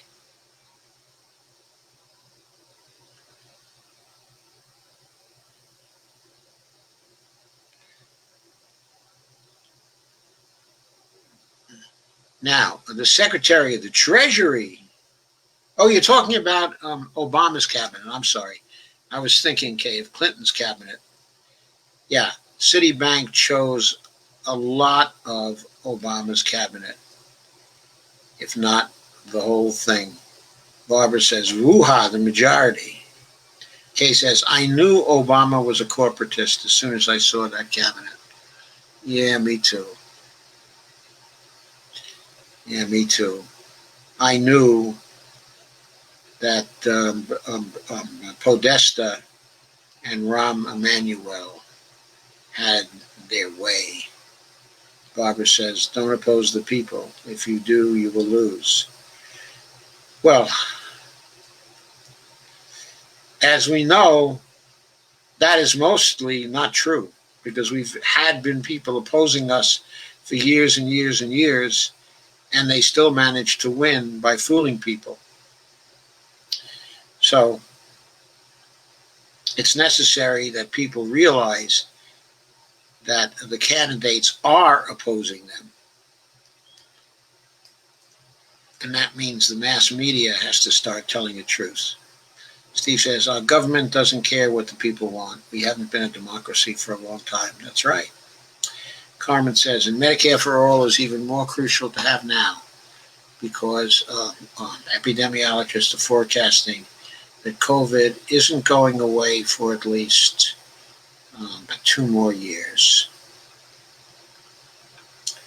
I suspect that's true. Evelina says other epidemics will follow and climate emergencies. Yes, I think many more pandemics are going to follow. We have to be prepared to handle pandemics. Barbara says, in a pandemic, God Almighty. Steve says, we need a pirate party like Iceland did.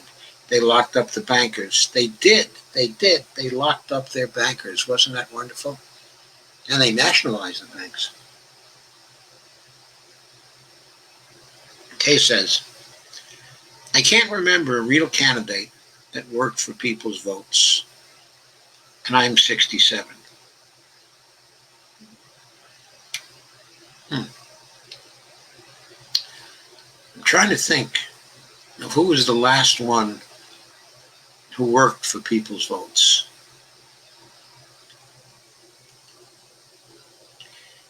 I'm not sure what you mean by work for people's votes.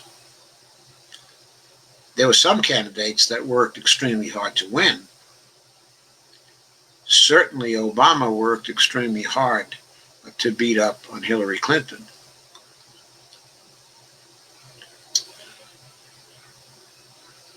But I'd also say that in 1976, that Jimmy Carter worked for people's votes. Carmen Muniz says, besides the point, but interesting link. Open Smart News to read Trump's sister says the president has no principles, lies, and secretly recorded audio report here from Smart News. That's interesting. Dolores Pierce, Joe Biden is a corporate player. He has always been a right-winger beholden to privatization. Biden pushed the neoliberal agenda for decades. He is the reason we are where we are. His agenda is why we have Trump now. You can put a lot of the blame on Biden for that. I agree, Dolores. He shares a lot of the blame. But I don't think he is the reason. Okay. I think that he pushed it for decades. I think that Clinton also pushed it. Not perhaps as long as Biden did, but for quite a long time. And Clinton, as the president, was more influential than Biden in pushing the neoliberal agenda. In the 1980s, there were others who were more influential in pushing the neoliberal agenda, both on the Republican side and on the Democratic side. including Bill Bradley and Dick Gephardt. There were a whole bunch of them. Paul Simon, who, from the standpoint, the emotional standpoint, was not, a neoliberal, but he subscribed to balanced budget economics. He certainly did. Even Paul Wellstone, who temperamentally, and emotionally was a progressive, subscribed to a balanced budget agenda. He was a fiscal hawk. Evelina says, wasn't it in Austria they jailed bankers? I think it was in Iceland they jailed. And Kay says, I agree, Dolores. Carmen says, how old is Bernie currently? Bernie is 78, going on 79. I think he's 1 year older than Joe, as I recall correctly. Had he been elected, he would have been the oldest president to take office. If Biden is elected, he'll be the oldest president to take office. And Barbara says, be ashamed, you are making Americans suffer. It's true. Sandy Dick said he read some goals off the teleprompter. Were they even his goals or simply pretty lies? I don't know. Sandy, we won't know until we see what he does and what he supports. Kay says 78, I think. Carmen says we need an empathetic president. And Bettina Passia, or maybe Pacha, I'm not sure that I have the pronunciation correctly. And welcome to you, Tina. I don't think I've seen you here before, but welcome. I scroll down too rapidly, so I've got to...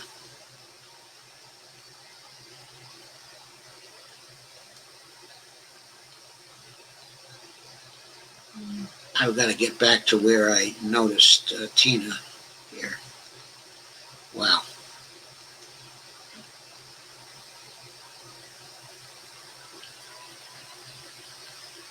I'll get there in a couple more seconds, I'm sure.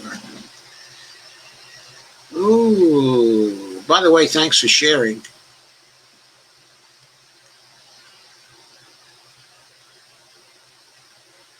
Yeah, Tina says, I think he's 78.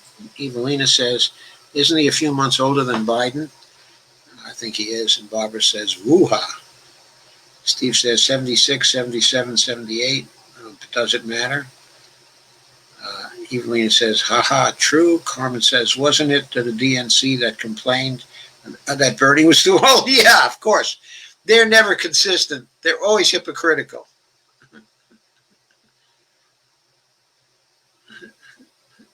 Barbara says, thank you, Joe. Steve says, well, thank you, Barbara. Steve says, dirt is younger than these fucks. Kay says, we need to vote but for progressives down ballot to fill up the House and Senate with good people. Yes, we do. And Dolores says, Biden is 4 years older than Bill Clinton. Ah, good to know. Bill Clinton is 74. So Bonnie tells me I look younger than Bill Clinton. Is that true? Carmen says, I just munched down 12 airline packets of miniature pretzels listening to Dr. Joe's awesome speech on Biden. Joe was born November 20th, 1942. So I am 3 years and 10 months Biden's senior. Joe Biden only wants to spend $2 trillion. Are you kidding me? Only $2 trillion on climate change. That's all he promised. No, and that was an increase. That was his big increase. He promised originally, I think, only $1 trillion. He raised it by $1 trillion in June. I guess you could still run for president, John. I guess I can still run for president. You're going to be 125. Yeah, we're going to be 125. I guess I could still run for president. I could run from my basement, except I don't have a You don't basement. have one. I don't have a basement. I have a combination. It's a living room, a library, Dining a room, live streaming studio, dining room. and a dining room. I'm sorry, it's not a living room. It's a dining room, a library, and a live streaming center, And storage area. and a storage area. And Evelina says, Sagittarius? You mean Joe Biden? Yeah, he might be Sagittarius. I don't know. I'm Capricorn. I know that. Nancy Blackmar says, thanks for tonight, Dr. Joe. Well, thank you for coming, Nancy. I wasn't sure that you were here, but thank you for coming.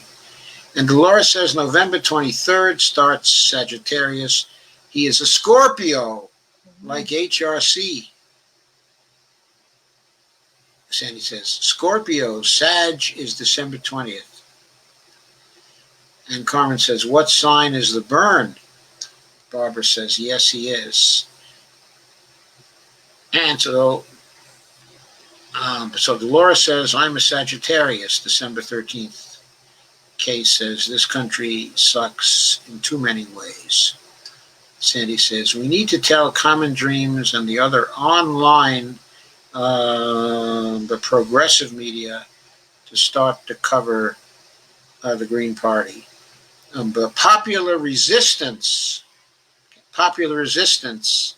is a publication that covers the Green Party because they are run by Margaret Flowers and Kevin Zeese.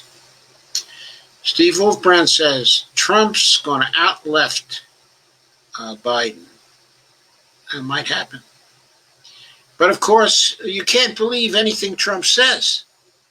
Of course, you also can't believe anything Biden says. But most probably, if he does manage to get some lefty promises out of his yap, he might be closer to actually doing them than Trump. Trump would not be close to doing them because he's too mean. Carmen says, what would happen if Biden were to get struck down with COVID during this campaign? Then everybody would do their best to save him. And hopefully they would succeed. If they fail to save him, then it would be necessary for the DNC to hurriedly come together to designate a new candidate for president. Undoubtedly, they would choose a Kamala. And then Kamala would select a vice presidential candidate of a choice that would also be voted in by the DNC. Steve says, nah, he's locked up in the basement. Carmen says, we need to send Stephanie's book to all Capitol Hill non-MMTers. Maybe she did already. That's a lot of people. That's a lot of people. There are thousands of people who work on Capitol Hill. Evelina says, there are progressive Dems. So right. Steve says, has this whole thing been a setup to get Kamala and his POTUS? I'm hearing rumors. Rumors. They're just rumors, Steve. Has this whole thing been a setup to get her in as POTUS? Well, certainly to get her in as vice president so they could get someone they wanted if something happened to Joe Biden, somebody who was okay with Wall Street. Okay, basically, Kamala is okay with Wall Street, and she's a neoliberal. So they wanted somebody like that. And so they probably said to Biden, hey, we want her. Kay said, could be Steve. And Barbara Wernick says, disturbing. Evelina says, they believe they can prop up Biden indefinitely. That's what I think. And Carmen says, man, they totally shut Tulsi out from the convention. Yes, and according to tradition, they shouldn't have. She won some delegates. She was entitled, according to their rules, to appear. Evelina says, yep. Carmen says, Tulsi. Sandy says, well, she is the female Obama. I think you're referring to Kamala. Yes, I agree. That's the way they viewed her, as the female Obama. Yeah. But she's not near as eloquent as Obama, unfortunately for them. And she's not near as smooth, and she's not near as fast on her feet, okay, as Obama. And she's probably not as intelligent, okay, as Obama. Can she sing? Can she sing? Can she sing? Obama can sing. Says Bonnie asks, can she sing? We don't know if she can sing. Maybe she can sing. Evelina says she's not well liked like Obama was in his time. I know. I have to confess that once I saw Obama operate, I didn't really like him much, personally speaking. And the reason why I didn't is because he just came off like a fraternity boy to me. I'm telling you, the way he strutted around, I always thought he was a fraternity boy. Robert Vera says, wait a second, Yoda, you said there are progressive Democrats. I beg to differ with that. If these progressive Democrats exist, then where was the Progressive Caucus endorsement? Barbara Lee, my congresswoman, didn't even endorse Bernie. She endorsed Kamala. So I didn't say anything about the Progressive Caucus. I said there were progressive Democrats. Who were the progressive Democrats? One progressive Democrat is Ro Khanna. Another progressive Democrat is AOC. The third progressive Democrat is Rashida. A fourth is Ayanna. A fifth is Ilhan. We need some men in there. A sixth is Pocan, Mark Pocan. He endorsed Bernie.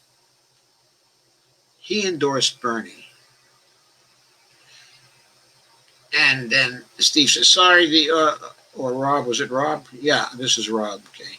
Rob says, sorry, these so-called progressive caucuses, in the words of Bill Mitchell, when he described the Green Party of Australia, they're nothing but neo-libs on bikes. Well, that's great, Rob. But I think that there are some members of the Progressive Caucus. Remember Pramila Jayapal? She endorsed Bernie also. She's a co-chair of the Congressional Progressive Caucus. If I'm not mistaken, the other co-chair is Mark Pocan, right? And both Pocan and Jayapal endorsed Bernie Sanders. And they were surrogates for him. And they campaigned for him.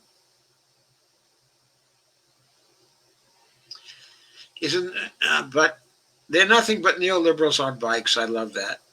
Bill is so clever. And Steve Wolfbrand said, there's no female Obamas, even the girls are not genetically theirs. Oh, boy. All right. Oh, God, Steve. You're going to ride that hobby horse? How long are you going to ride that hobby horse for? Evelyn says, most have liked Obama at first, yet we don't like the Kamala. Well, that's because Kamala, unfortunately, arose as a prosecutor.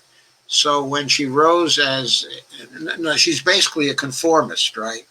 So since she became a prosecutor, okay, and a district attorney and those things, she was conforming to what was expected of district attorneys.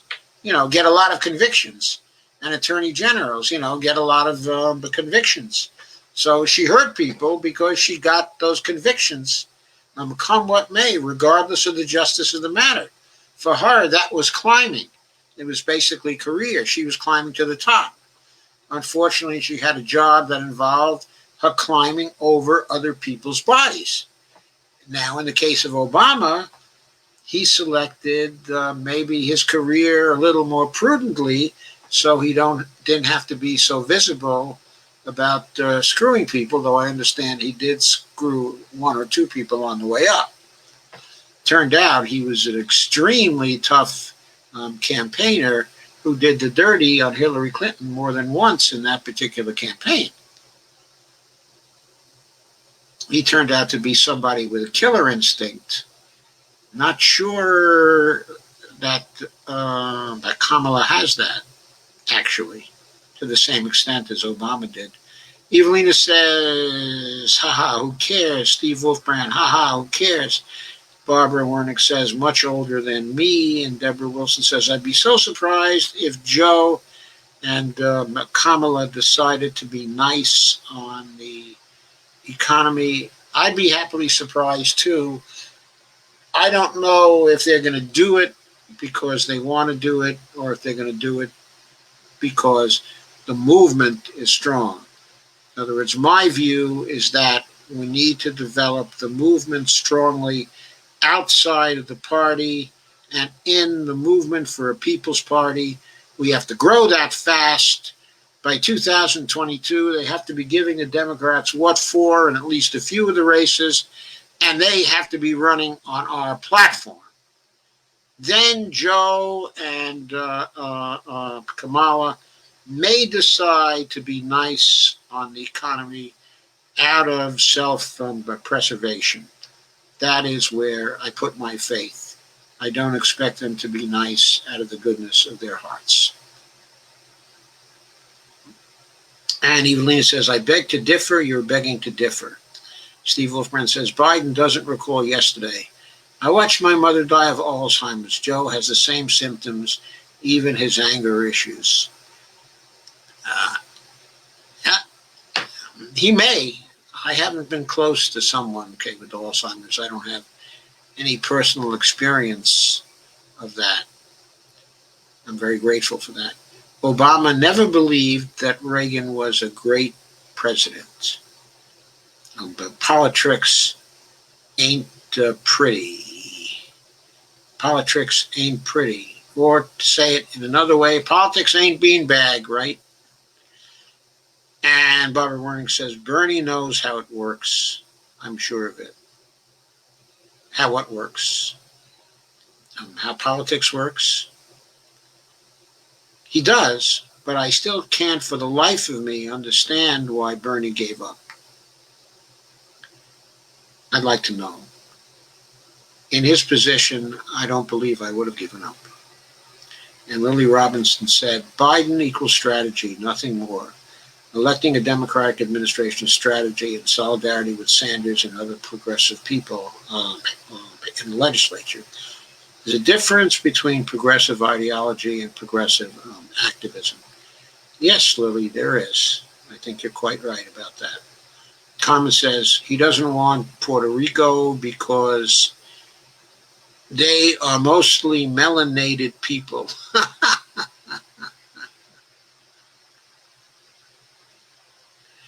Evelina says you have a point. And Evelina says makes me wanna. And Evelina, I have a couple of emojis there. I'm sure it's the emojis for puking. I can't really see the emoji. Yes, for barfing. Kay says both greedy and delusional Joe. Evelina says I like the flowers a lot. Yeah, so do I. We went once in 2010 when Bonnie and I were much younger than we are now. We went to a protest demonstration that was being run by the Mad as Hell Doctors. And Margaret and Kevin were both there. And we got to meet them at that event. And then they gave me a little bit of help in planning the Fiscal Sustainability Conference where we got, the MMTers together. It turned into an MMT Fiscal Sustainability Conference. Bill Mitchell was there, Stephanie, Warren Mosler, Marshall Auerbach, and Pavlina and Randy Ray. We had them all there for a one-day conference in D.C. It was a teach-in counter conference to the Fiscal Sustainability Conference that was being held by Peter G. Peterson, their first conference that same day. And we were there to counter them, okay, at George Washington. And I was helped with the planning for that conference by Margaret, okay, and Kevin. I sought advice from them because I was sort of the public face of a team that was doing the planning for that conference, a team of 6 people. And I was the one who was up for 18 to 20 hours a day getting that going in 3 weeks. And Barbara says, the Dems will destroy the Greens. Lily Robinson said, Obama never campaigned. He never campaigned, okay, on any progressive issues. Get real here. Nothing worse than a bunch of elitist political posers bashing a black man who won the presidency in this hyper-racist, patriarchal, fascist country. How long do you think he would have lasted acting against the establishment? The rapidly racist and partisan Congress and the unprecedented obstruction. That's a good question, but I think that if he had, first of all, when he started in the presidency, we were losing jobs at the rate of 700,000 a month. People were frightened. That first month, he could have done anything he wanted to. He could have passed a $3 trillion stimulus bill, which was what was needed at that time, and he could have had immediately followed it up in the following week with H.R. 676. He could have rammed it through using the reconciliation procedure in Congress. Had he done those 2 things, the recession would have been ended within 6 months, and Medicare for All would have made him a hero, the biggest hero since the FDR administration. And the hyper-racist, patriarchal, fascist establishment of both parties could have done nothing against him, regardless of his race, just as they couldn't have done anything against what FDR did. He would have been far too popular. Can you imagine how popular he would have been if he had done those things and if he had passed the federal job guarantee as part of the stimulus bill? Federal job guarantee at a living wage in 2009, in February of 2009. February of 2009, he could have done that. The Congress would have given him anything. They were scared crapless we would have another depression. Yeah, the Republicans would have opposed it, but they had no power. His majority in the House was too great, and Nancy Pelosi would have done anything for him at that time, anything he asked. And Harry Reid would not have opposed him either. All he had to say was, Harry, I need this to stay in office.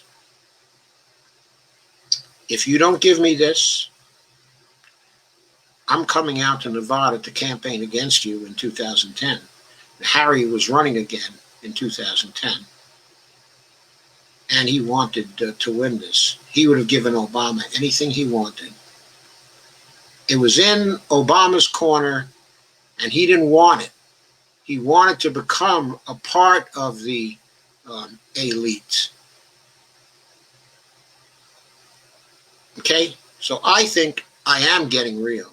That's what he really could have done. And he did not do it. And yes, I do condemn him for not doing that. I do condemn him for not taking the opportunity to build a Green New Deal right then. I look at it from the standpoint of what the country needed. I don't care that he never campaigned on progressive issues. He led people to believe that he was a progressive. He led people to believe he was going to govern in the people's interests. Instead, he governed for Wall Street. In my view, he betrayed the people of the United States. And one day it will be seen in that way. And if you think I'm a poser, that's too bad. That's the way I see it. And Rob Rivera says, did you hear Biden again caught plagiarizing a speech? And this time from a now dead Canadian politician. Biden is going to fuck up this layup and lose. Well, maybe so, Rob. Kay says,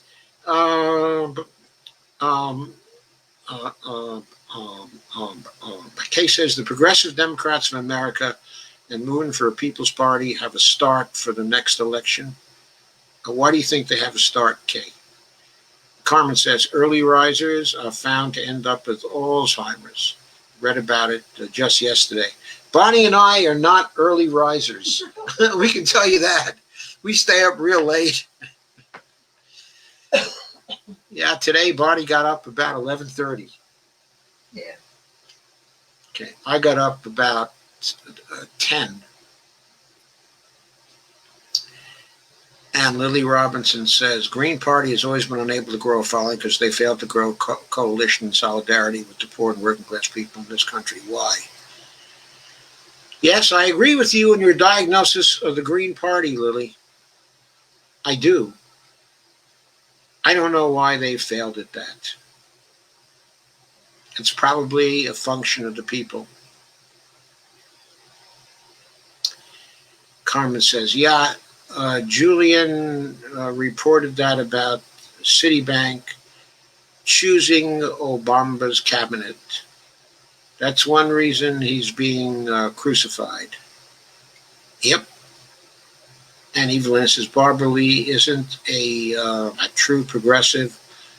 Well, Evelina, I'm not sure that's true when it comes to foreign policy.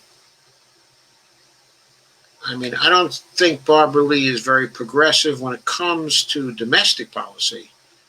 But when it comes to foreign policy, she's one of the most reliable votes we have in the Congress.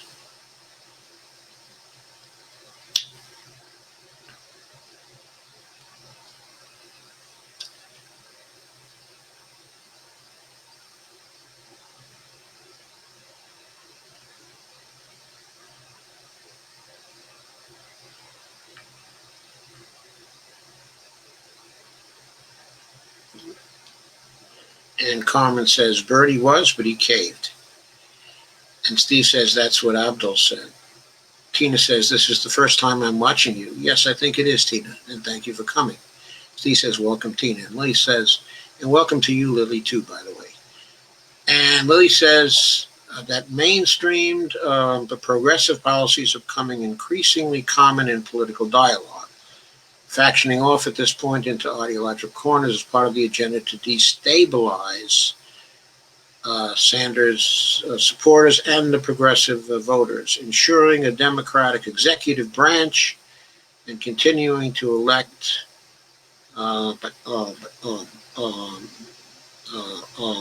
people who are progressive into the legislature is the best way forward. We are not in a position where ideological beliefs should create indifference and apathy. Yes, I agree that is probably the best way forward. We have to work on the down ballot, and we have to elect people who are progressives on the down ballot, whatever their party is. I think it's also true that as long as they are progressive, it shouldn't matter whether the down ballot people are actually Democrats or whether they come from a third party, as long as they are progressive. and they're running on that the kind of agenda. For the foreseeable future, though, we probably will have to have a Democratic executive branch. Though, from a technical, no, I guess I won't even say that, because Bernie was running to become, the Democratic candidate for president.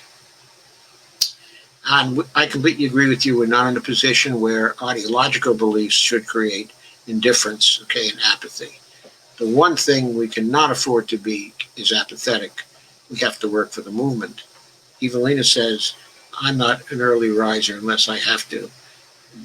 Tina Pacha says, hi, Steve. And Carmina says, you're safe. Steve Wolfbrand says, and Evelina says, Steve Wolfbrand, Abdul has dementia. Kay says, Bernie had a town hall in Iowa and Wisconsin. Yeah, I saw part of the Wisconsin one today. Bernie's still in there pitching. Steve says, I'm up at 4:10 a.m. every morning, but I can't remember shit. Carmen says, what? No wine cellar? Okay, and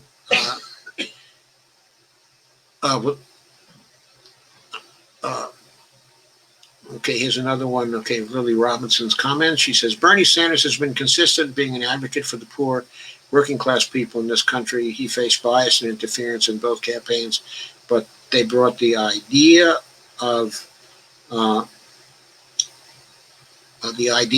being a progressive into the mainstream.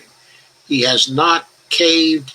He is being realistic and still holds the interest of the people as his focus.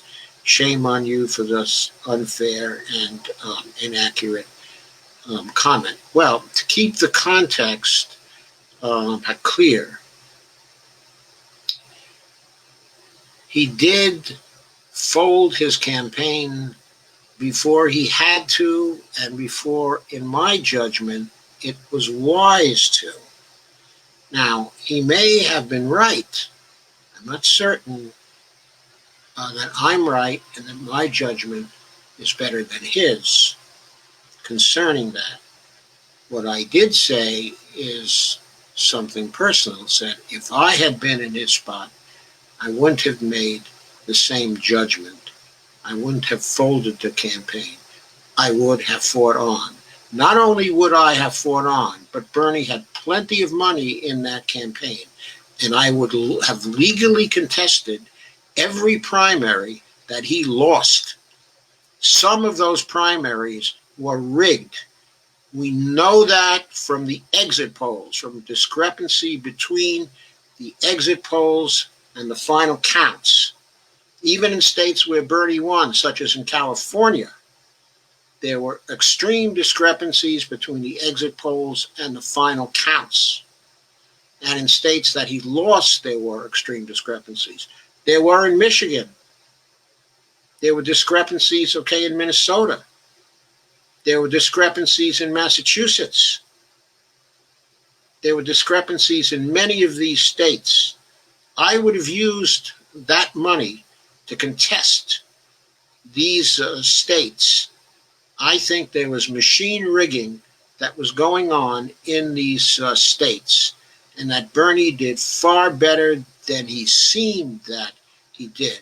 That the whole race would have gone entirely differently if he contested what happened in Iowa with a lawsuit in the first place, and if he had made clear he was going to contest every other race going forward if there was any monkey business with the machines. And he should have also indicated that he would know that based on the exit polls.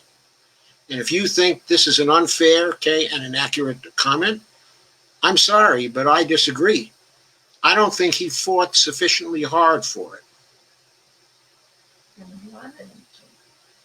Hmm? And we wanted him to fight. And we wanted him to. And we contributed considerable money to Bernie's campaign. And not only that, millions of others contributed money to his campaign and were not ready to have him give up. And not only that, but he never consulted us. He never called for a vote of his supporters or his contributors before he made that final decision.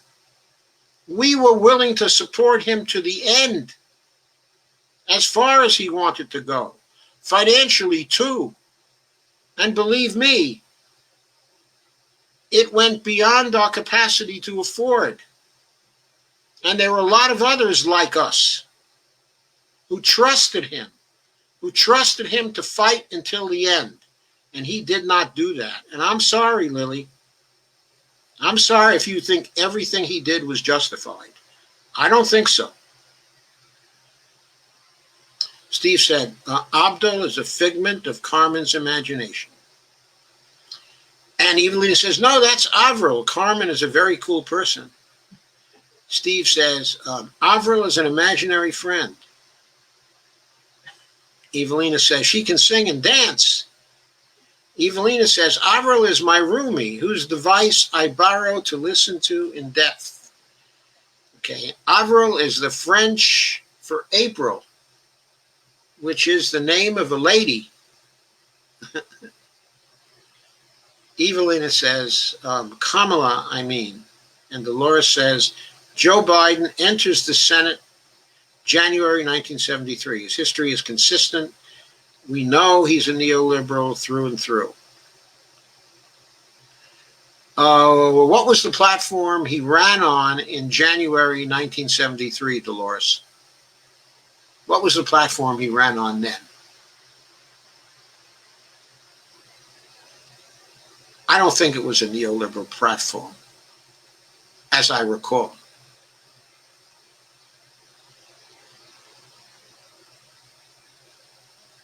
Sandy says, Kamala sings through our nose. Steve says, so you say, and stop talking about us in public.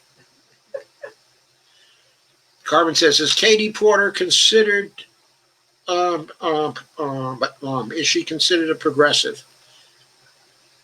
I don't know, considered by whom? I think she calls herself a progressive. Okay, I think that she's an Elizabeth Warren progressive who has never caved in the way that Elizabeth Warren has caved.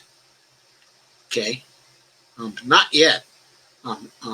Anyway, she does a very effective job at questioning corporatists when it comes to oversight. She's extremely bright. She was a co-author with Warren of one of Warren's books. Steve Wolfbrandt, what? Okay, so she seems to be progressive to me, Carmen. Evelina says, Carmen Muniz, I know, I was putting up for you, Abdul is a figment of Avril's imagination. And Sonia Guerrero says, I don't know who a progressive anymore, to be honest. Yeah, the definition of the term, has incredibly vague penumbra. It seems to be a matter of self-identification. And Bonnie is pointing to her watch. It is 11:42. I've been on since 9:10 or so I think it might be my time to say goodnight. I see there's still a few more comments. Carmen had made a few comments. What impressive dedication, Dr. Joe. Those were some long hours. I don't know if I could do that anymore, Carmen. I was 10 years younger then. Carmen says, are you saying Abdul was really a figment of Steve's imagination? Had us fooled.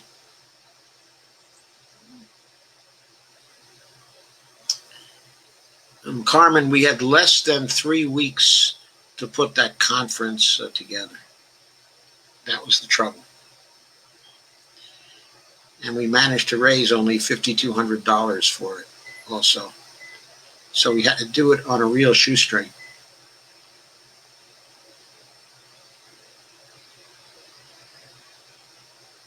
It was pretty slick, though. We did a pretty good job. Carmen says, Are you saying Abdul is really a figment of Steve's imagination? How is fooled? Laugh out loud. Learn something new every day. Kay says Obama was into his own wallet and not much else.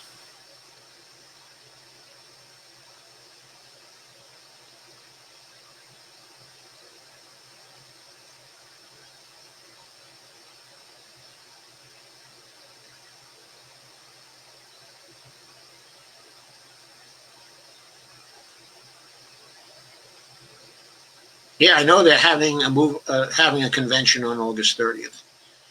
Evelina says, "Sorta, you mentioned it, and Steve ran the Boston Marathon with it."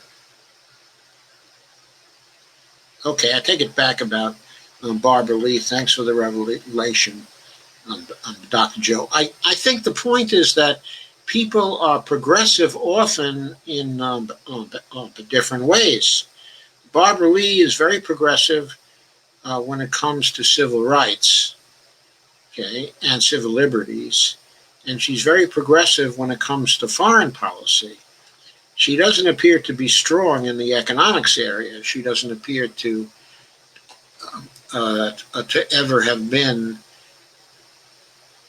very concerned with it, as far as I know. But I'm a little hazy on her economics record. Okay, at this point, I know she's not, but generally there for the big votes on issues, okay, that are progressive.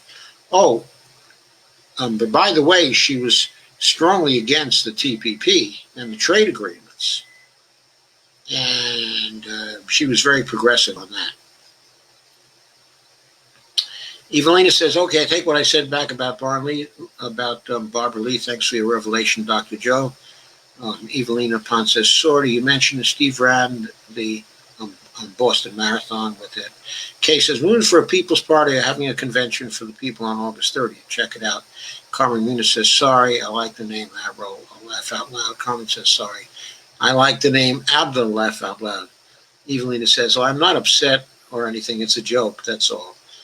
And Carmen Muniz says, cool. Kay says, our votes hardly count anywhere anymore. Those machines were invented to be hacked. Sonia Guerrero says, I agree, Joe. And Carmen says, yeah, Bernie was beginning to be called a sheepdog when he didn't fight those rigging, cheating results. And Kay says, the original voting machines were made in Ohio, and they were actually made to be able to be hacked by the GOP. Steve says, good night. Yeah, that was when Ken Blackwell was the Secretary of the State in Ohio back in 2004. And Steve says, good night. And Kay says, thank you all for another great discussion. Love you all. Carmen says, only 3 weeks, you kicked booty. It was a little less than 3 weeks. Okay, I got the idea. When did I get the idea? I got the idea on April 9th. And the conference was on April 28th of 2010. I first published the idea on April 9th at Fire Dog Lake. And then we recruited a team at Fire Dog Lake in Corrente Wire over a few days. And then we worked to get the conference going, get press there, get some cameras there. We cut some videos. There were video proceedings of the whole conference. There were transcriptions. We had transcriptions. We had PowerPoint the presentations. And the videos are still up on the web, okay, on YouTube, of that Fiscal Sustainability Conference of 2010. And you can see Stephanie there and Bill Mitchell there. And Randy Ray and Pavlina. And also Marshall Auerbach. And Warren Mosler. Warren Mosler. Barbara Lee would probably be strong in economics if she knew MMT. Well, maybe Stephanie will get to her before too long. Steve says, Abdul and Avril are a couple in an alternate universe. Tina Pasha says, think Bernie was forced by Obama to drop out. Obama had to have several talks with Bernie in order to get him to drop out. Bernie campaigned nonstop for 5 years. He had millions of supporters and millions of volunteers. And thousands attended his rallies. It was not Bernie's decision to just throw in the towel to do that. Doesn't even make any sense. Bernie is a fighter. History proves that. Obama forced him to drop out. Obama is the oligarch's puppet. Well, all I'm saying is, how did Obama force him to drop out? What was the leverage Obama had to force him to drop out? I think that the one who had more leverage forcing him out was probably, I won't say any more leverage, but let's say the one who ultimately might have had that leverage, even though he may never have used it, was probably Chuck Schumer. Because Chuck Schumer could have taken away Bernie's chairmanship. Okay, Bernie was the ranking member on the Budget Committee, okay, in the Senate, and he was in line for the chairmanship again. And Bernie probably wanted to continue with that. He probably thought that was worth keeping. And he thought if he went on too long in the campaign and he jeopardized the chances of Joe Biden to win, that then he might have lost the chairpersonship. I think that's why Bernie gave it up, ultimately. The other reason is that he did not put himself on a course at the beginning to fight hard enough so that he couldn't have given it up. If he had legally contested all those primaries and fought tooth and nail for every vote, then he could not have been made to give up, because he would have been too deep. And he wouldn't have had to give up either, because he would have had too many delegates. And they would have stopped cheating. If they knew they were going to lose in court, they would have stopped their cheating.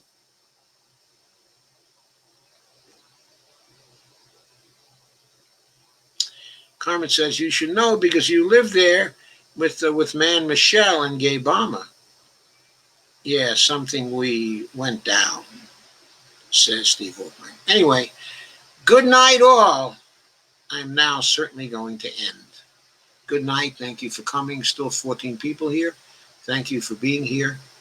And thank you for coming. And I hope to see you next time, which for live stream will be on Tuesday night. But I will be posting short takes between now and Tuesday nights. I'll be cutting short takes. I'll probably post at least one on Monday. And Sandy says, thank you, Joe, Bonnie, and everyone. Have a great night.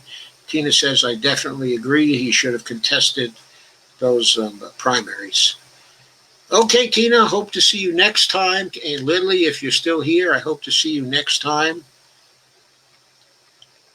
Always good to have someone with strong opinions here and someone who's a fighter here. We love fighters here. Anyway, good night all, and thank you for coming.